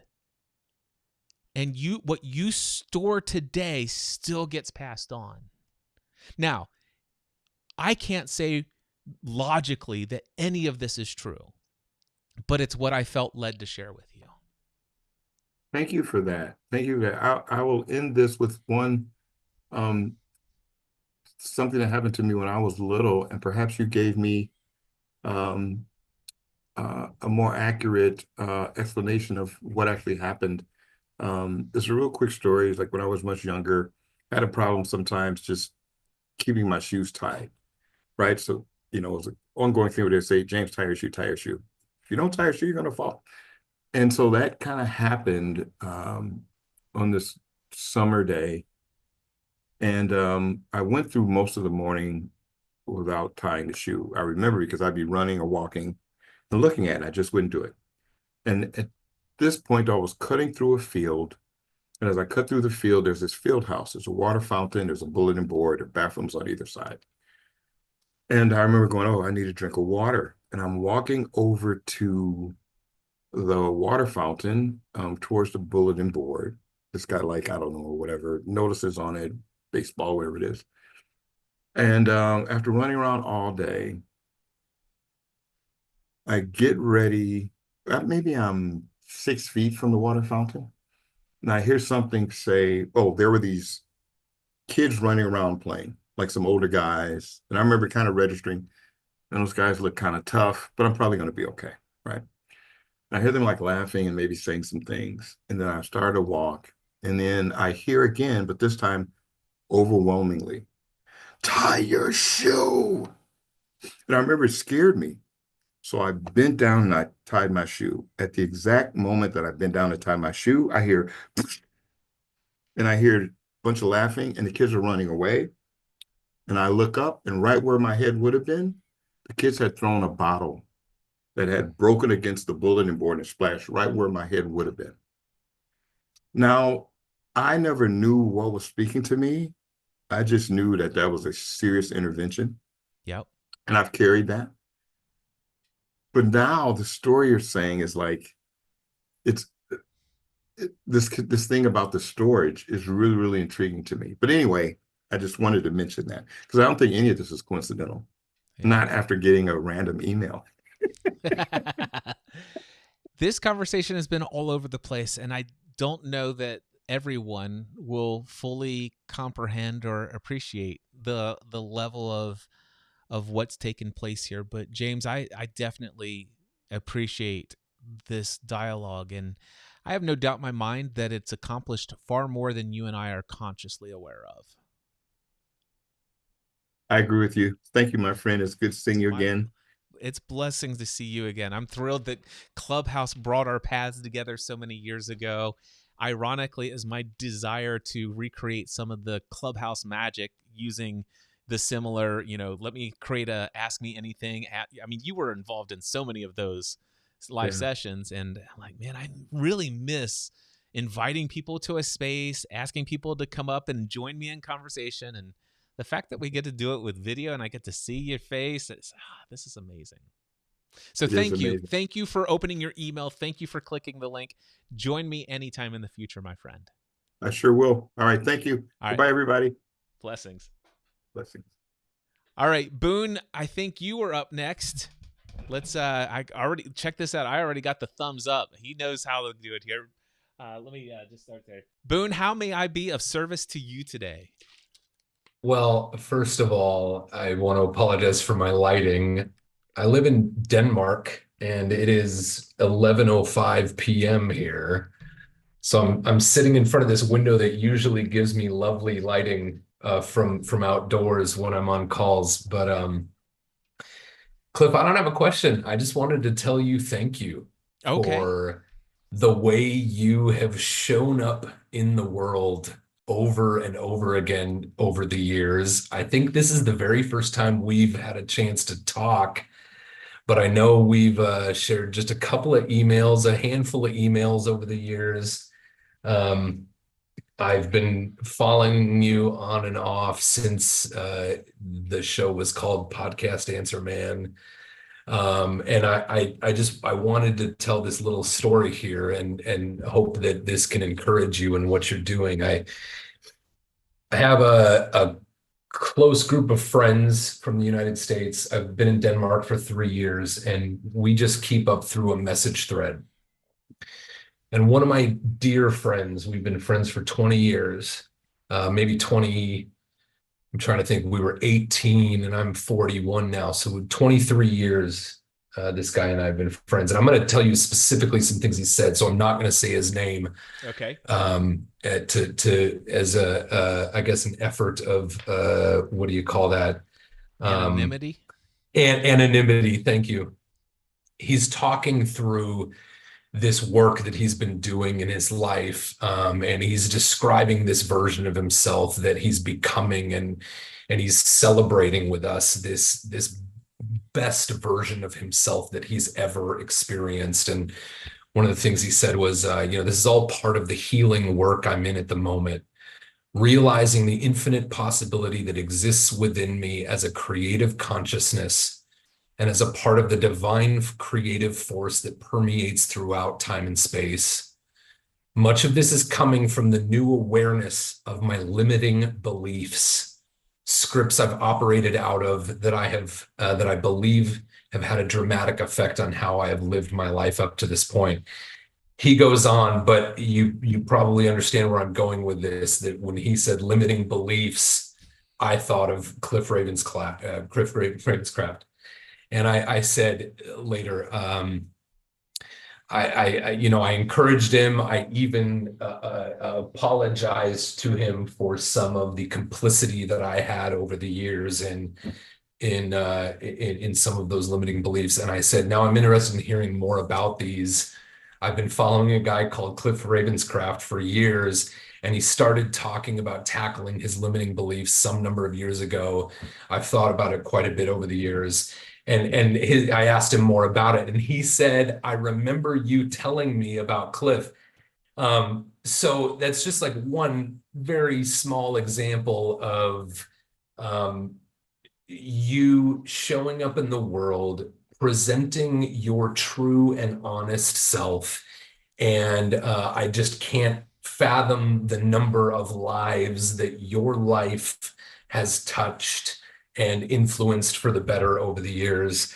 I know when I discovered you, and I realize I'm rambling now, so I'll try to wrap it up. But when I discovered you, I was really in, years of searching for what is the thing? What is the thing I'm supposed to be doing in this world? What is the contribution I'm supposed to be making? And really I remember your transition from podcast answer man to the Cliff Ravenscraft show, and that was the way I heard it, was a rediscovery of yourself, a reinvention of your brand. And I have been through that over and over again. And listening to you go through that process and discovering what was going to be your new purpose in life was so inspiring. And the way I've thought about the things that I've experienced in the last number of years I've often seen it as doors. And before walking through a door, you have to be willing to see the doors that can open to you. And then not only do you have to see it, but then you have to be willing to walk toward that door. And then you have to take the risk of turning the knob and opening that door to discover what might be beyond it. And then you have to have like the faith, right, to step through that door into the unknown in many cases. And I just wanted to thank you for being someone in my life who, again, this is the very first time we're talking in real time, but someone who has over and over again shown up and been real and been an encouraging presence to whoever is willing to listen, to say, like, you can do more than you believe you can do. And so thank you. That's all.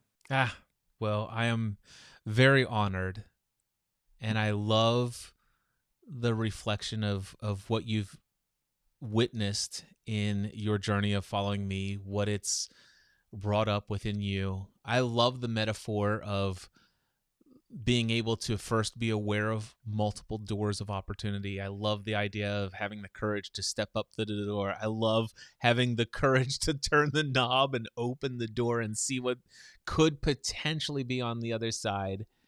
And there's a distinction that came to me as you were describing, to having the faith to walk through to the other side, to cross the threshold. And one of the things I can tell you is I recall when it required faith to walk through a door. And I'm not sure if you have heard, like, there's even a further transition away from mindset answer man. I don't consider myself mindset answer man anymore. I just recently, as of episode 765 of the Cliff Ravenscraft show, decided to end the mindset answer man. And today I'm just Cliff Ravenscraft show, where strategy meets soul, because I'm all about soul alignment today. And I shut down all of my streams of income related to what I've been doing for the last 7.5 years. Once again, wow. The one thing I can tell you, though, is that crossing the threshold of this door did not require faith on my part. It was absolute trust and knowing that my authentic self, the fullest expression of who I know myself to be today, at least my understanding in its fullest expression, that is worth any risk that could be taken. And so it's just full trust and knowing that I'm here to be the fullest version of myself. And I know that. And as far as I'm concerned, I have all sorts of desires about how I would perceive things to go, and whether or not it would be received, and whether or not the bills continue to get paid, and all the other stuff. I still have all of that, just not attached to any of that stuff for my peace, my love, my joy, my abundance. And the question I asked myself recently is, if money were no object, if I had no concerns whatsoever about financial certainty, what would be it like? Meaning that I had all of the money in the world, like I would never have to work. What would be the one thing that I would most want to do with my life? And the answer is clear. I'd love to create opportunities on an ongoing, frequent, consistent basis for anyone and everyone who comes across my path to have a deep, meaningful conversation that goes below the surface, and that oftentimes would start with the question, how can I serve you today? And rather than wait for the circumstances on the outside world to have an unlimited amount of funds in my bank account to withdraw from, I'm like, why would I wait? Why don't I just create that now and have absolute trust in knowing that, I mean, here's the thing. I could still go back and launch a podcast course today. I could still go and get some mindset coaching going today and business strategy stuff today. I could do all of those things. But there's just a knowing that, man, those things were powerful and they weren't the fullest expression of who I am. Just and for me, it's just imagine what could happen if I was the fullest expression of me. And it excites me. Yeah, my wife and I talk frequently about alignment with your values, right? And it's very important to us that we show up in the world in a way that aligns ourselves daily with our values, right? And I really appreciate you as a person who continues to show up that way, and the fact that you're articulating a new chapter, if you will, that is just even further aligned with your values, further aligned with your beliefs. It's really great. Tell me. So thank you. And yeah, I'd love to ask you real quickly. So you said you've been in Denmark for 3 years. What brought you to Denmark? I want to hear a little bit more about you. Yeah, so yeah, when I first discovered you, I was doing all kinds of stuff and I was throwing all the tomatoes at the wall, right? Another analogy. I love analogies, just seeing what would stick. And one of my enthusiasms at that time was Lego. Okay. And, so this was probably around 2014, 2015. And I started a YouTube channel. And I started creating content, and I started like Instagram, and I started these things and started reaching out there and started connecting with the Lego community. And it was just kind of became a whirlwind of energy and opportunity for me to create and inspire and encourage and collaborate. And I don't know if you or any of your viewers know anything about the Lego fan community, but it is this wild world of creative humans out there. Yeah. And constantly and there is some competition, but one of the beautiful things about it is how much collaboration and how much encouragement there is between creators. And it just kind of swept me up into a thing where I was doing the YouTube thing, I was doing other social media stuff. I started getting some work doing Lego system-based related design work for companies. Then there was this show called Lego Masters, and I was privileged to be on season 1 of Lego Masters with my buddy Mark. And then after that, the pandemic hit, and my wife was a teacher for 14 years, and she took a leave of absence at the beginning of the pandemic. And at that time, the show was on TV, and the requests were coming in pretty quickly. And she had this great idea of starting this camp for kids online because parents were going to need something in the summer of 2020 for their kids to do when no one could go anywhere. And that completely changed our lives. And then she and I ran a freelance Lego design and media business for a couple of years. And it was incredible, and it was exhausting. And it taught us more about how to live and work and love and be together, than anything had before. And then all through that time, I had been applying for Lego product design jobs. And then it was in 22 that I got the call, and they said, "Hey, Boone, we'd love you to come over to Denmark and design Lego models for us." And we were at the cusp of like a new version of our business, but we were exhausted. Yeah. And we were working every day for 2 years, and we were working on holiday, and we were answering emails on Sunday. Sunday was the day that we had our Sunday morning faith community routine, and then we would try to do some relaxing on Sunday, but we would still answer emails, right? We didn't do the whole business meeting every morning. And we just said, you know what, let's just see what this new, because I don't know that I didn't grow up imagining that I would live in Europe. And we just said, let's just see.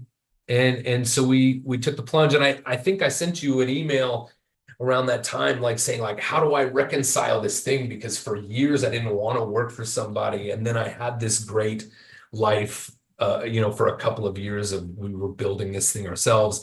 And now I'm saying yes to like going back to work for a corporation, and yet we got here, and the culture and living in this tiny town that only exists because there's a corporation here.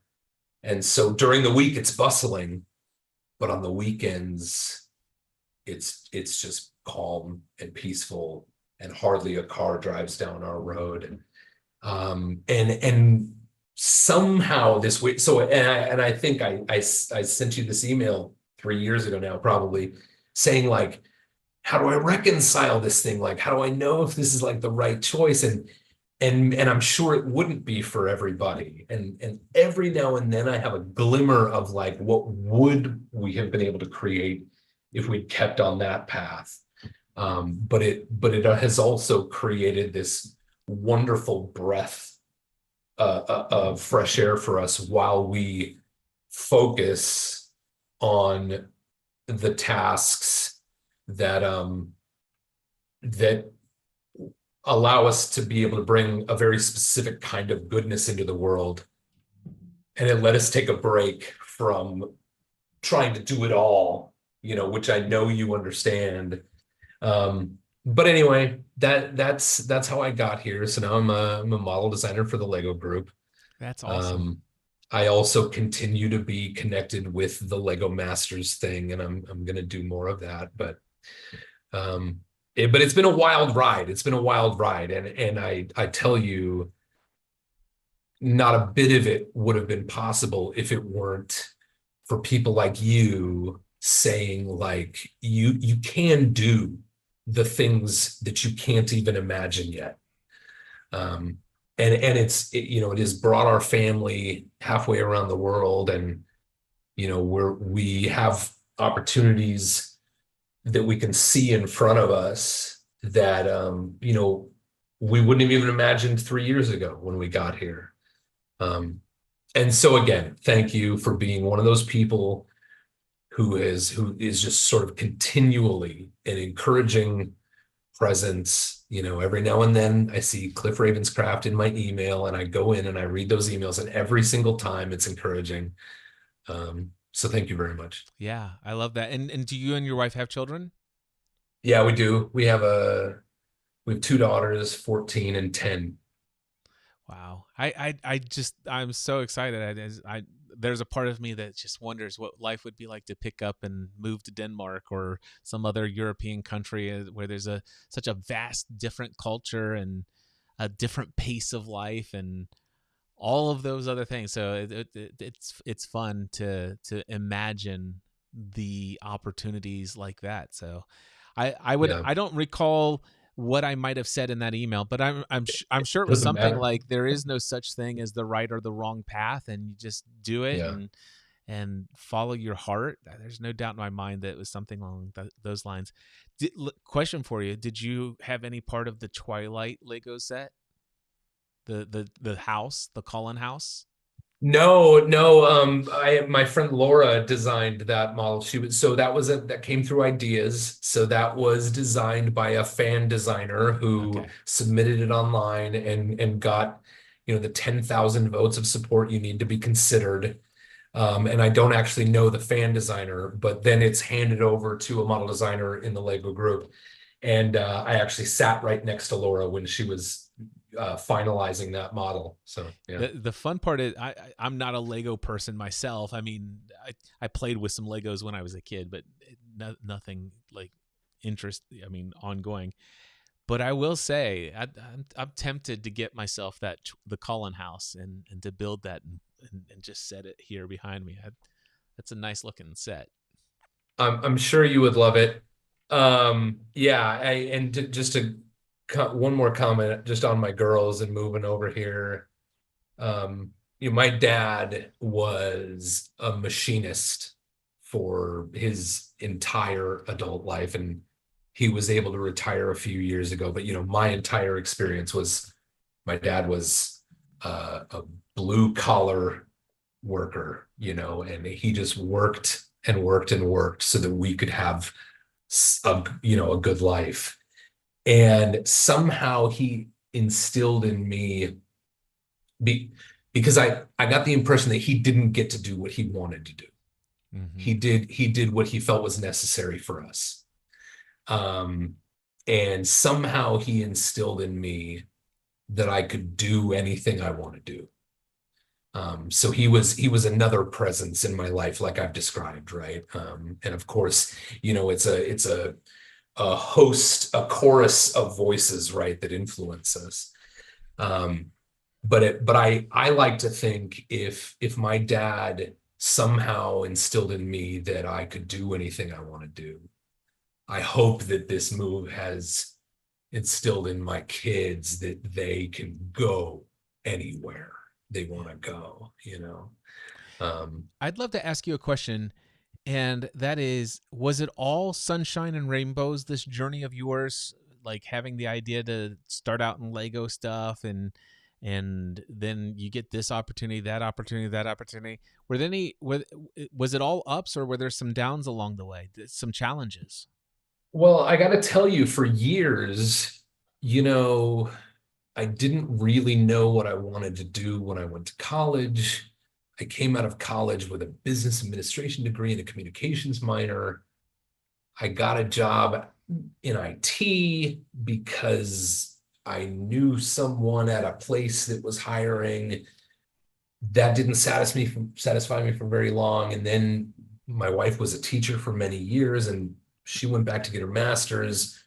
And I said, well, maybe I should do that. She makes this look pretty good. So I went and got my master's in teaching, and then I taught for a few years. And I loved being able to be that, that encouraging adult presence in young people's lives.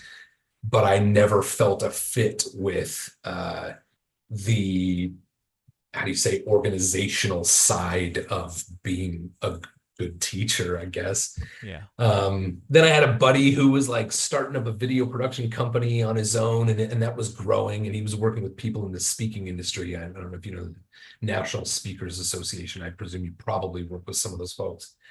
And he remembered me from college being a video editor. He's like, hey, come help me with this business. So we built this video production house, and they're still going.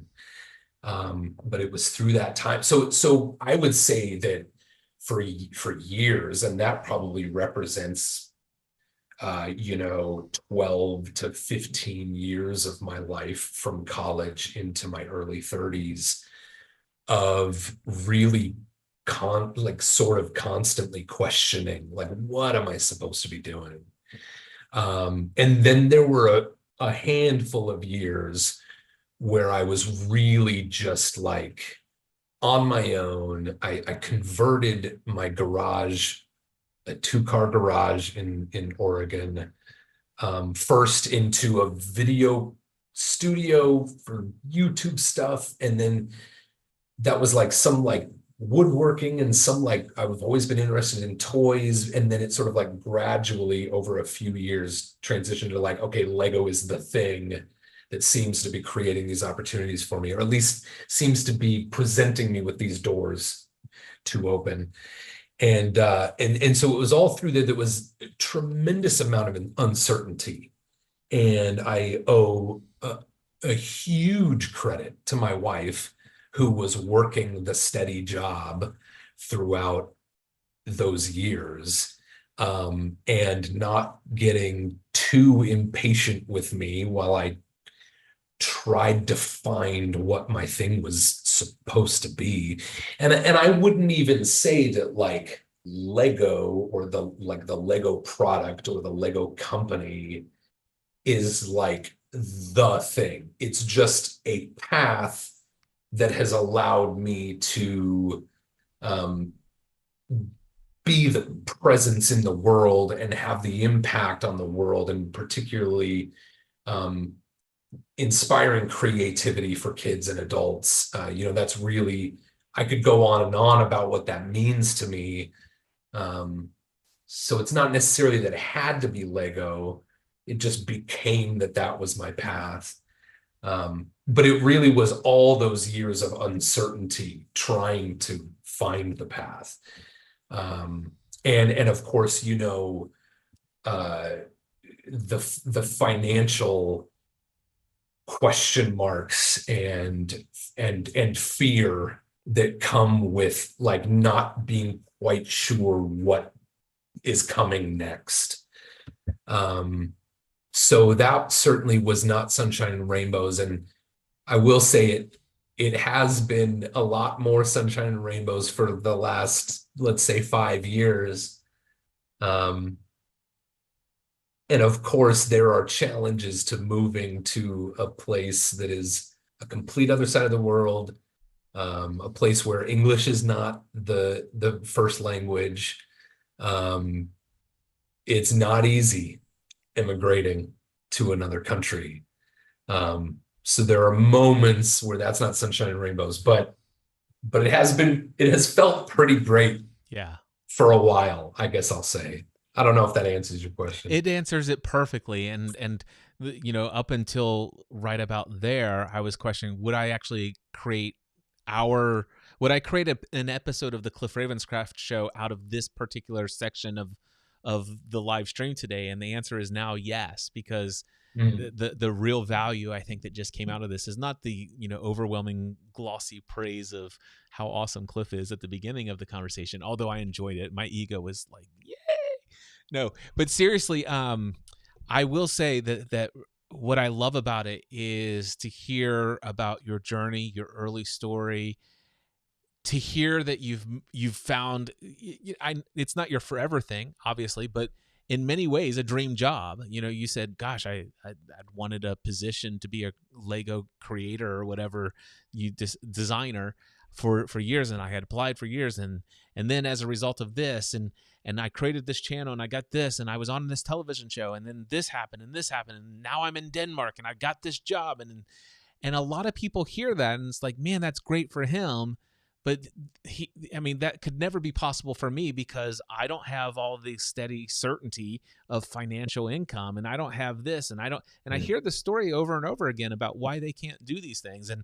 And that's why I asked the question, has it all been sunshine and rainbows? And I know that you glossed over the risks, the uncertainties, the unknowns, you didn't speak to the moments of deep inner questioning. Who am I, and what am I doing, with my wife being the one who's bringing home all this income, and I've got this college degree, and I can't commit to this, and I can't commit to this, I can't commit to this, and I don't know what I'm doing over here. I don't know what I'm doing over here. And there's a whole lot more that you said that I think really did get communicated, and that's the value of this conversation as far as a teaching opportunity for people. Because, man, I look at you and it's like, man, dude, I love the fact that you've been able to follow your heart and a love for Lego and video production and creativity. And I just imagine the countless lives that you've impacted and influenced through the different videos that you've put out into the world. And the fact that you got recognized for that at such a level that they want to put you on a television show, and then that Lego says, "Hey, okay, we're going to get you over here. We're going to move you and your family over. We want you here to do this thing." And man, what an incredible story. And yeah, I love it. This is definitely going to be an episode of the Cliff Ravenscraft Show now. Yeah, I guess I would just want anyone to know it's not easy. Anything worth shooting for is going to require a great deal of sacrifice, a great deal of belief in yourself, which sometimes is the biggest hurdle, right? And then I guess the other piece I would say is like, through all of that, through all of the uncertainty, there was a moment where we almost lost our house because we were, you know what I mean? How could you leave that out? This is yes. Tell us about when you almost lost our house. Tell us. Those are the moments where I mean, I don't know what else to say it other than there was. Well, that's enough. I mean, that is one of the biggest fears. There were years when we struggled with one income to maintain the financial commitments we had made some years before, right? And all of that is mixed in with like, I've got to find the thing that feels aligned with what I'm supposed to be doing in this world. And so, you know, we almost lost our house is the strongest example of that moment, right? But it's not the only one. Yeah. Right. Because there are many other moments of like, you know, I don't need to get into it, but through all those jobs that I had and searching and finding, and sometimes there'd be a gap between those jobs, not long ones, but you know, a few months can be very scary, right? And especially when you have little kids and you've got diapers and formula, and you get to the end of the month and you can literally hold your entire monetary worth in your hands because you're about to go spend it on the last weekend of formula for my baby this month. You know what I mean? Yeah. And so I don't know what it is, but I guess it's like be good to the people around you, because in those moments it was, you know, my wife and I have always been able to go back and forth in being the one who is able to support the other when they're down by any definition of that word, right? And so it was in those moments that when I was really like, I don't know what I'm supposed to be doing. Like, I don't know what, and there, you know, there was a time when I literally had been offered a job that I did not want to do. And it is a job that is hard, where people wake up very early in the morning and work very physical labor for many hours of the day and do it many days of the week. And people that are providing those kinds of services are offering an invaluable service to everyone in their communities. But it was a job I did not want to do. And I was about to start just because I knew I needed to help provide for my family. And then this other opportunity opened, and I was like, no, that's the thing that is more aligned now with what I'm going to. So I called and I said, hey, thank you for this opportunity. I'm taking this other opportunity. And then that opened doors for me to be more present to very little children at home at that season of their life. And at that time, my wife was able to say, like, I'm holding this part of our operation down, right? Yeah. With this job over here. And then there's been other parts of our relationship where I've been the one to say like, okay, now I'm doing the thing and you have some freedom to explore like what is the next right thing for you to do. So yeah, that's been a huge piece. Take care of the people that are close to you because they'll take care of you when you need it. That's awesome. Boone, I am so thrilled that our paths have not only crossed over all of the years, the few exchanges via email from time to time, but man, the opportunity to get together and have this level of conversation is a joy. And I don't know if you heard, but I did a 90-minute session on Monday. I sat there for an hour and a half and no, it was nothing. It's like, what? And I'm like, let's throw this out there again today, see what happens. And oh man, I wanted to be there. I wanted to be there. And then I read your email reflecting on it. And that's another example of like, you're not gonna sugarcoat how that went, right? You're gonna show up and you're gonna tell people how that went, and you're gonna find the value in that. So that's everything I was raving about at the beginning of the conversation. But I wanted to be there, and with the time difference, this was the one that worked. So thank you. And I know you've gone now 40 minutes over what you were intending to do today. So thanks for your time. Yeah. Well, my thing is that as long as I don't have anything scheduled afterwards, if there are people in the queue, I'll continue going. But Boone, this is amazing. Thank you. I hope it's not the last time you and I have a conversation at this level. Anytime in the future, come and join me, and we'll inspire and encourage people in their creativity. Absolutely. And next time, now that we've had the like sort of more introductory stuff, we can get into some real some real meat of like why we believe and why we do what we do. Yeah, we'll do that. I'll see you again. All right. I can't wait. I'm looking forward to it. See you soon. Thanks, buddy. All right. Bye. All right. We've got, who do we have next? We have Dallas coming back up again. Dallas, how are you, my friend? How can I be of service to you today? You're muted, by the way. You'll need to unmute. I wanted to tell you more about Dale Smith. Oh, please do. Because I know you've had a real impact on him, and I've had the conversations with Dale. He's still functional. He's pretty much restrained and restricted by what his mobility and the like is.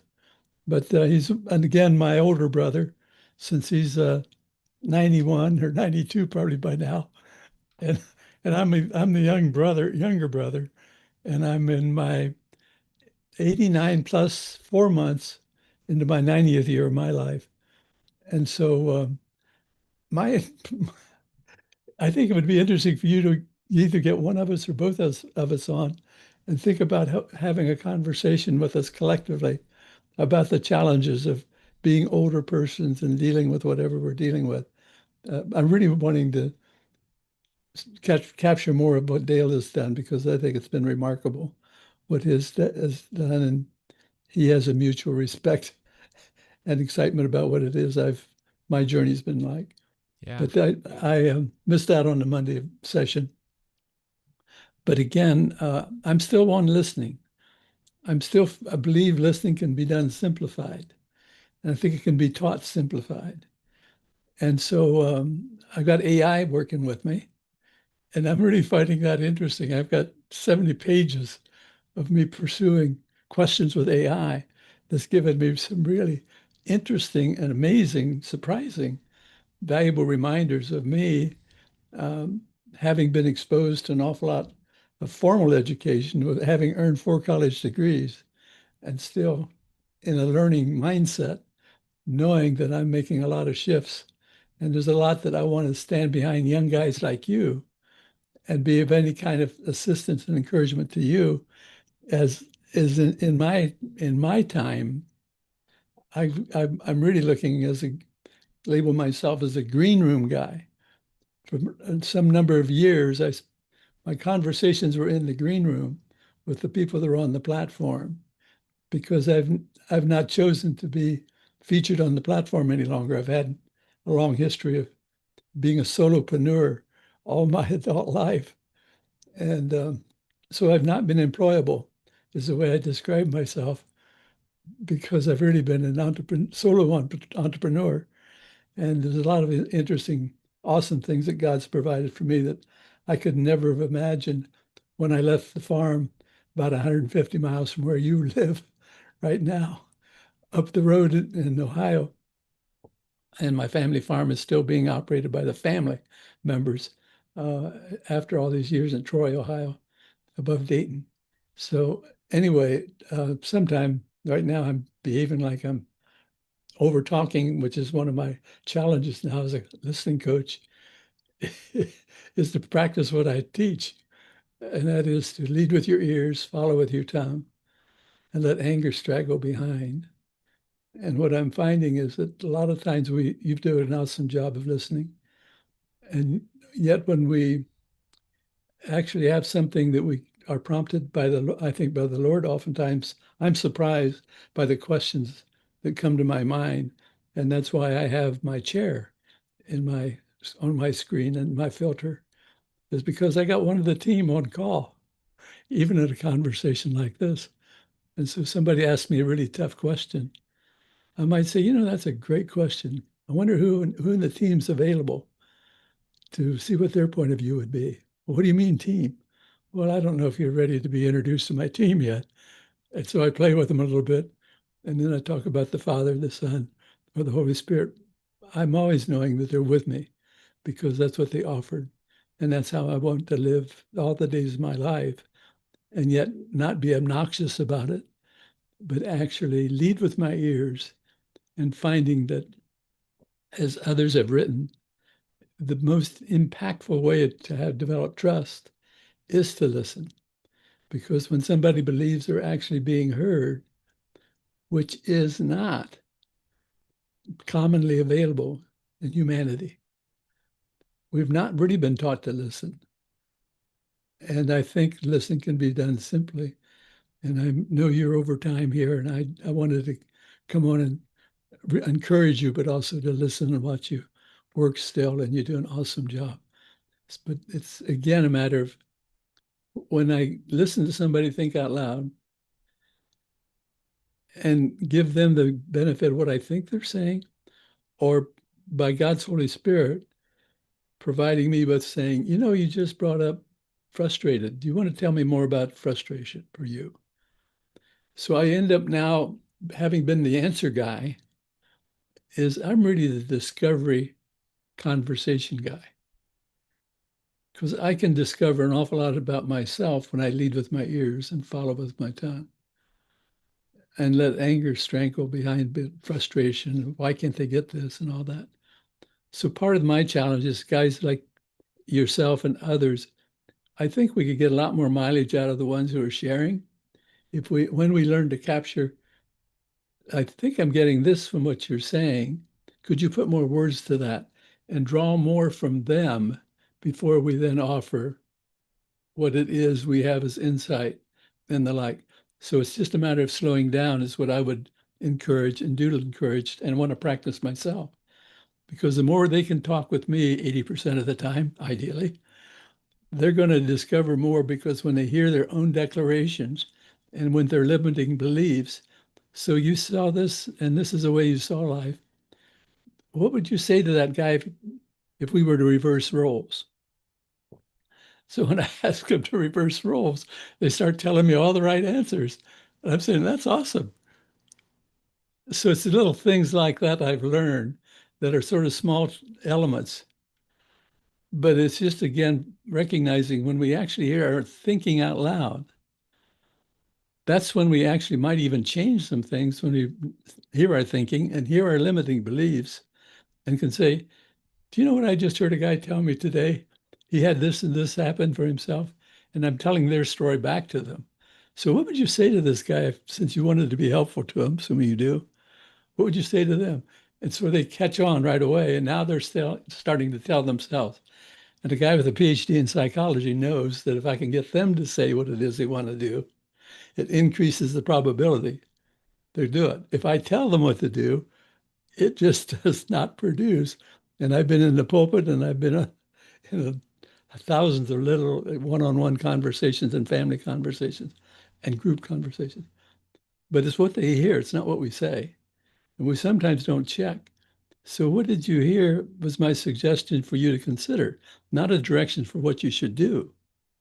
It's that those little tweaking kinds of things that is what I would like to be able to encourage you as a younger guy who's still got a future in terms of years, more than likely. And so I'm looking for where I can make an investment in coachable influencers is my category. That's who I'm looking for, is to have conversations with coachable influencers. And I'm now contemplating this, Cliff, and I know I'm talking over talking, but I'm about ready to say, I want to give you the experience of what it is I can bring to you, like you're offering to us right now. And if they say, but I would like to get more time, here's what I've been contemplating for years. You decide what my value is, and you determine what my compensation would be if you choose to compensate me. Because I'm making a decision as to whether I think that I can be helpful to you as a catalyst. And that's what the Lord has called me, as a catalyst. But I need to be more bold. But I just stir it up a bit and get the thinking going, rather than being the guy with all the credentials and all the experience that I have out of. I was first credentialed as a pastor in 1958, 67 years ago. So I've been believed to have all the answers. Now I'm saying I have my experience, and I have confidence the Lord's still in business. And that's the reason I'm still in business and functioning. And it's, again, that's the only non-flake I've ever met. The only non-flake I've ever met is the team. And so I'm saying I want to have a conversation where the team is present. That's when we can have the most impact. And so it takes three to listen is one of my short lines now. It takes three to listen. It takes somebody willing to attempt to vocalize their thinking, which is scary and unknown for many. And I attempt to check, is this what you're saying? Could you put more words to that? And let them dig it down rather than being dependent on my good questions. I'm not against good questions, but I want to draw everything I can possibly draw from the one who presents the issue. And then when I can say, can you put more words to that? They end up discovering more about themselves than I could have ever meaningfully engaged in their life. What we say is not, it doesn't stick very well. It's what they hear. And if we don't check somehow and learn how to check once in a while. So what are you hearing out of my rattling right now that might be useful or might be helpful? And if I'd shut up and find out of anything, otherwise I just made noise in our conversation just now. So anything out of my rattling that catches your attention? Well, I'm reminded of the importance of listening and asking questions rather than speaking. I am reminded that oftentimes the answers everyone is seeking is found within themselves, and they have the answers.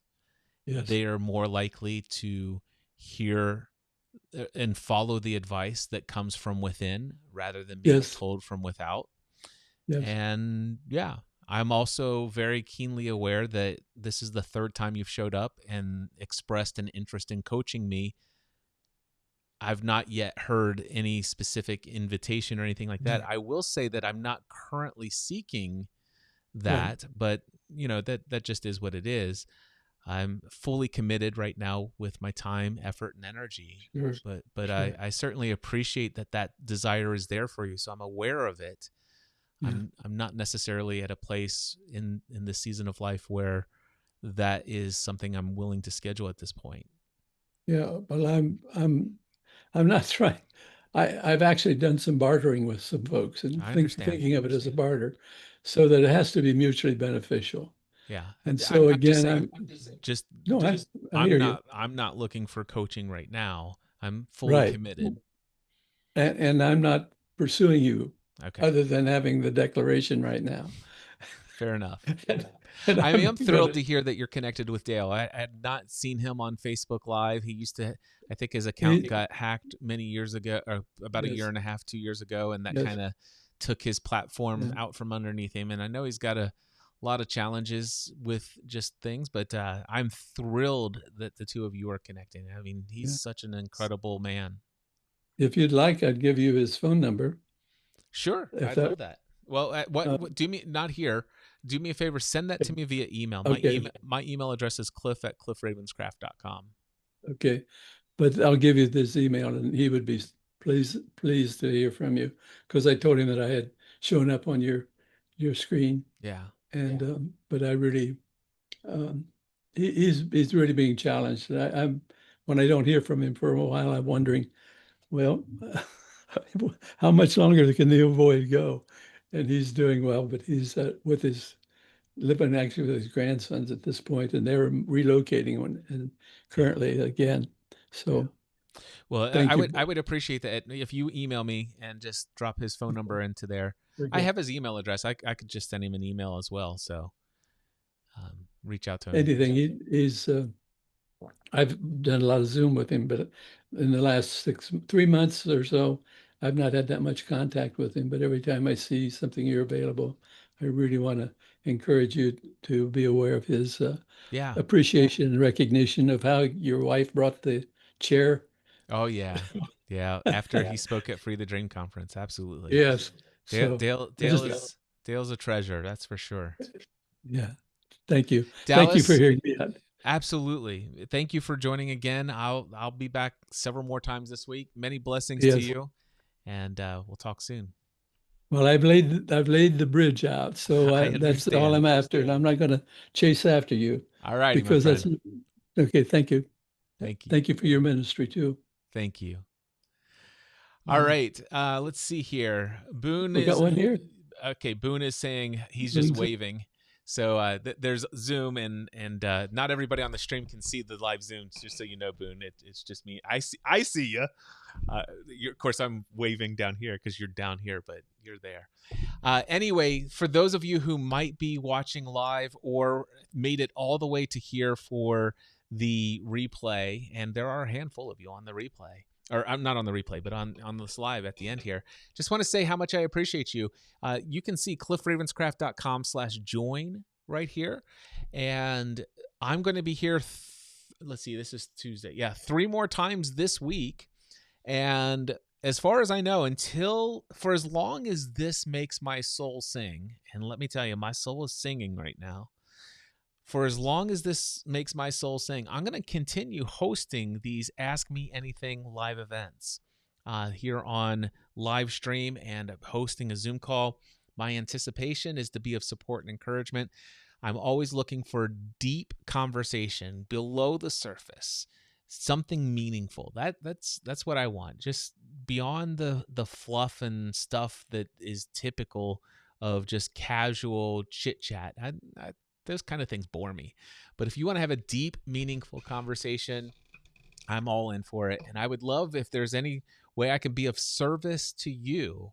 I would love to be of support and encouragement. So just join me, cliffravenscraft.com/join. Look there. There'll be dates and times of my next live streams. Just make plans to join me. My email address is cliff@cliffravenscraft.com. If anything I've said has inspired and provoked, or it just something comes up for you and you want to share your thoughts with me, email me, cliff@cliffravenscraft.com, and share what's come up for you. If you'd like to make sure that you can participate in one of these live streams, I know sometimes actually every time when I'm with one person, there's never going to be a rush as far as I'm concerned. I'm not going to rush anyone away. And so I typically schedule these for 90 minutes, but if I had nothing booked for the rest of the day, I could be here for 5 or 6 hours. One of the things is that I just have one conversation until it comes to an organic close. It could be 5 minutes. It could be 10 minutes. It could be an hour and a half. It could be 2.5 hours. I don't know. And so if you're like, man, I don't know if I want to sit around and wait, and what if I wait forever and during this stream and I never got an opportunity to talk with Cliff? Well, you could email me, cliff@cliffravenscraft.com, and say, Cliff, how can I get in line? How can I get in line to be the first person to ask you a question? Because I would love to engage with you. Well, all you have to do is email me, cliff@cliffravenscraft.com, and say, listen, what day, what time can I be the first person that gets to ask you a question? And we'll set it up. And if you see at cliffravenscraft.com/join, you will be able to see the dates and times that are in the future as far as I have it planned out. And I will be adding more of those into the future. Just keep refreshing that page, bookmark it if you want. And if you say a date and time on there, by all means, email me and say, Cliff, I want to be the first person you ask or that can ask you a question on this date. And if it's not taken already, it will be yours. Let's see here. I typically don't have any kind of agenda, ulterior motive, or anything like that, but I do want to let you know, I'm just going to mention here real quickly for anybody who's made it this far, I am hosting a Free the Dream workshop on Friday and Saturday, August 29th and 30th.